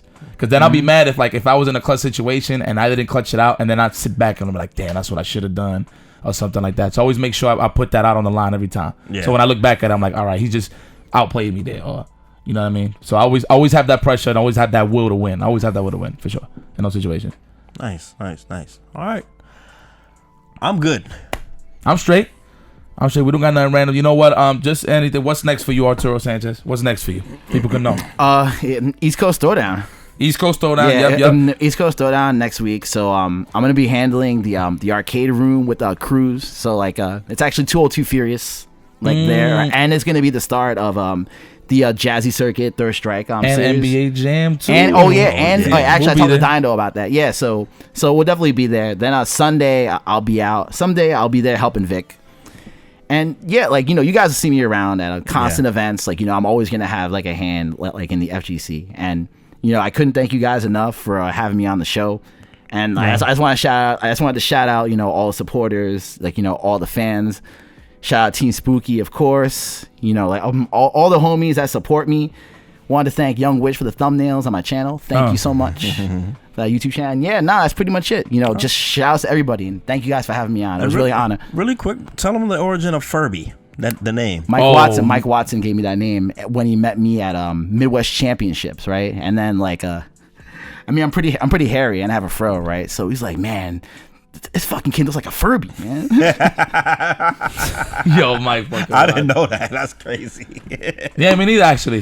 No. That's what's up. Well, now we know. But you know what? It's the best way to announce it now, since we talking about retro and all this stuff. Battle of the Strongest 3 will be going down December 28th. Mm-hmm. Keep that locked. Battle of the Strongest 3 again will be happening December 28th. That's probably going to be the main date for every year. Yeah. But it's always going to be towards the end of December. Obviously, for people that tuned in last year, Battle of the Strongest 2 was freaking phenomenal. We had the Manchurino with that. I didn't even expect it to happen like that. Like everything that happened, but at the same time, I knew. I was like, because I remember I was going in the group chat. I was like, "Yo, DC HDMI," and you're like, "What the fuck is he talking about?" Right? What the hell and then I kept saying, I was like, "Yo, my dude, this is going to change the game. It's going to change the game once you guys see it." And sure enough, it's out there. But yes, Battle of the Strongest 3 will be going down December 28th. We might have some special bonuses in that and all that with what we're trying to do, because every year we're trying to elevate and do it different. So it's going to be pretty good. It's going to be a very hefty pop bonus. Do you want me to tease it now? No? I mean, it's up to you. Not yet. Okay, it's you guys. It's pretty hefty, I must admit. For a Marvel 2, let's just say people really playing with their heart out there. Yeah. Let's just put it that way. But yeah, lock in. It's going to obviously go down on twitch.tv/IUC production, of course. NYC Furby. In terms of the Manchurino side of things and all that, of course, BTM's going to be involved with that as well. So it's going to be a nice little event with that one. But yeah, anywhere they can follow you. Oh yeah, so you guys can follow me Twitter NYC Furby, Twitch NYC Furby, FGC Sabin on YouTube. You can just type in Team Spooky After Hours or NYC Furby and you'll find it. And of course, Team Spooky as well. Twitch.tv Team Spooky. Shouts to Vic, love y'all. Yeah, man. Well, we're gonna sign off. That was episode 26 and counting. Damn, we had 26 episodes. That's pretty crazy. Hell yeah. All right, but you know what? Road Dog signing out. Arturo Sanchez, thank you so much for tuning in, man. Bringing it in with us. Yeah, thank you for having me. Love, bro. Yo, we'll see you next time. Hit that sub button right there. You see it right down there. Hit that sub button now. Peace, y'all.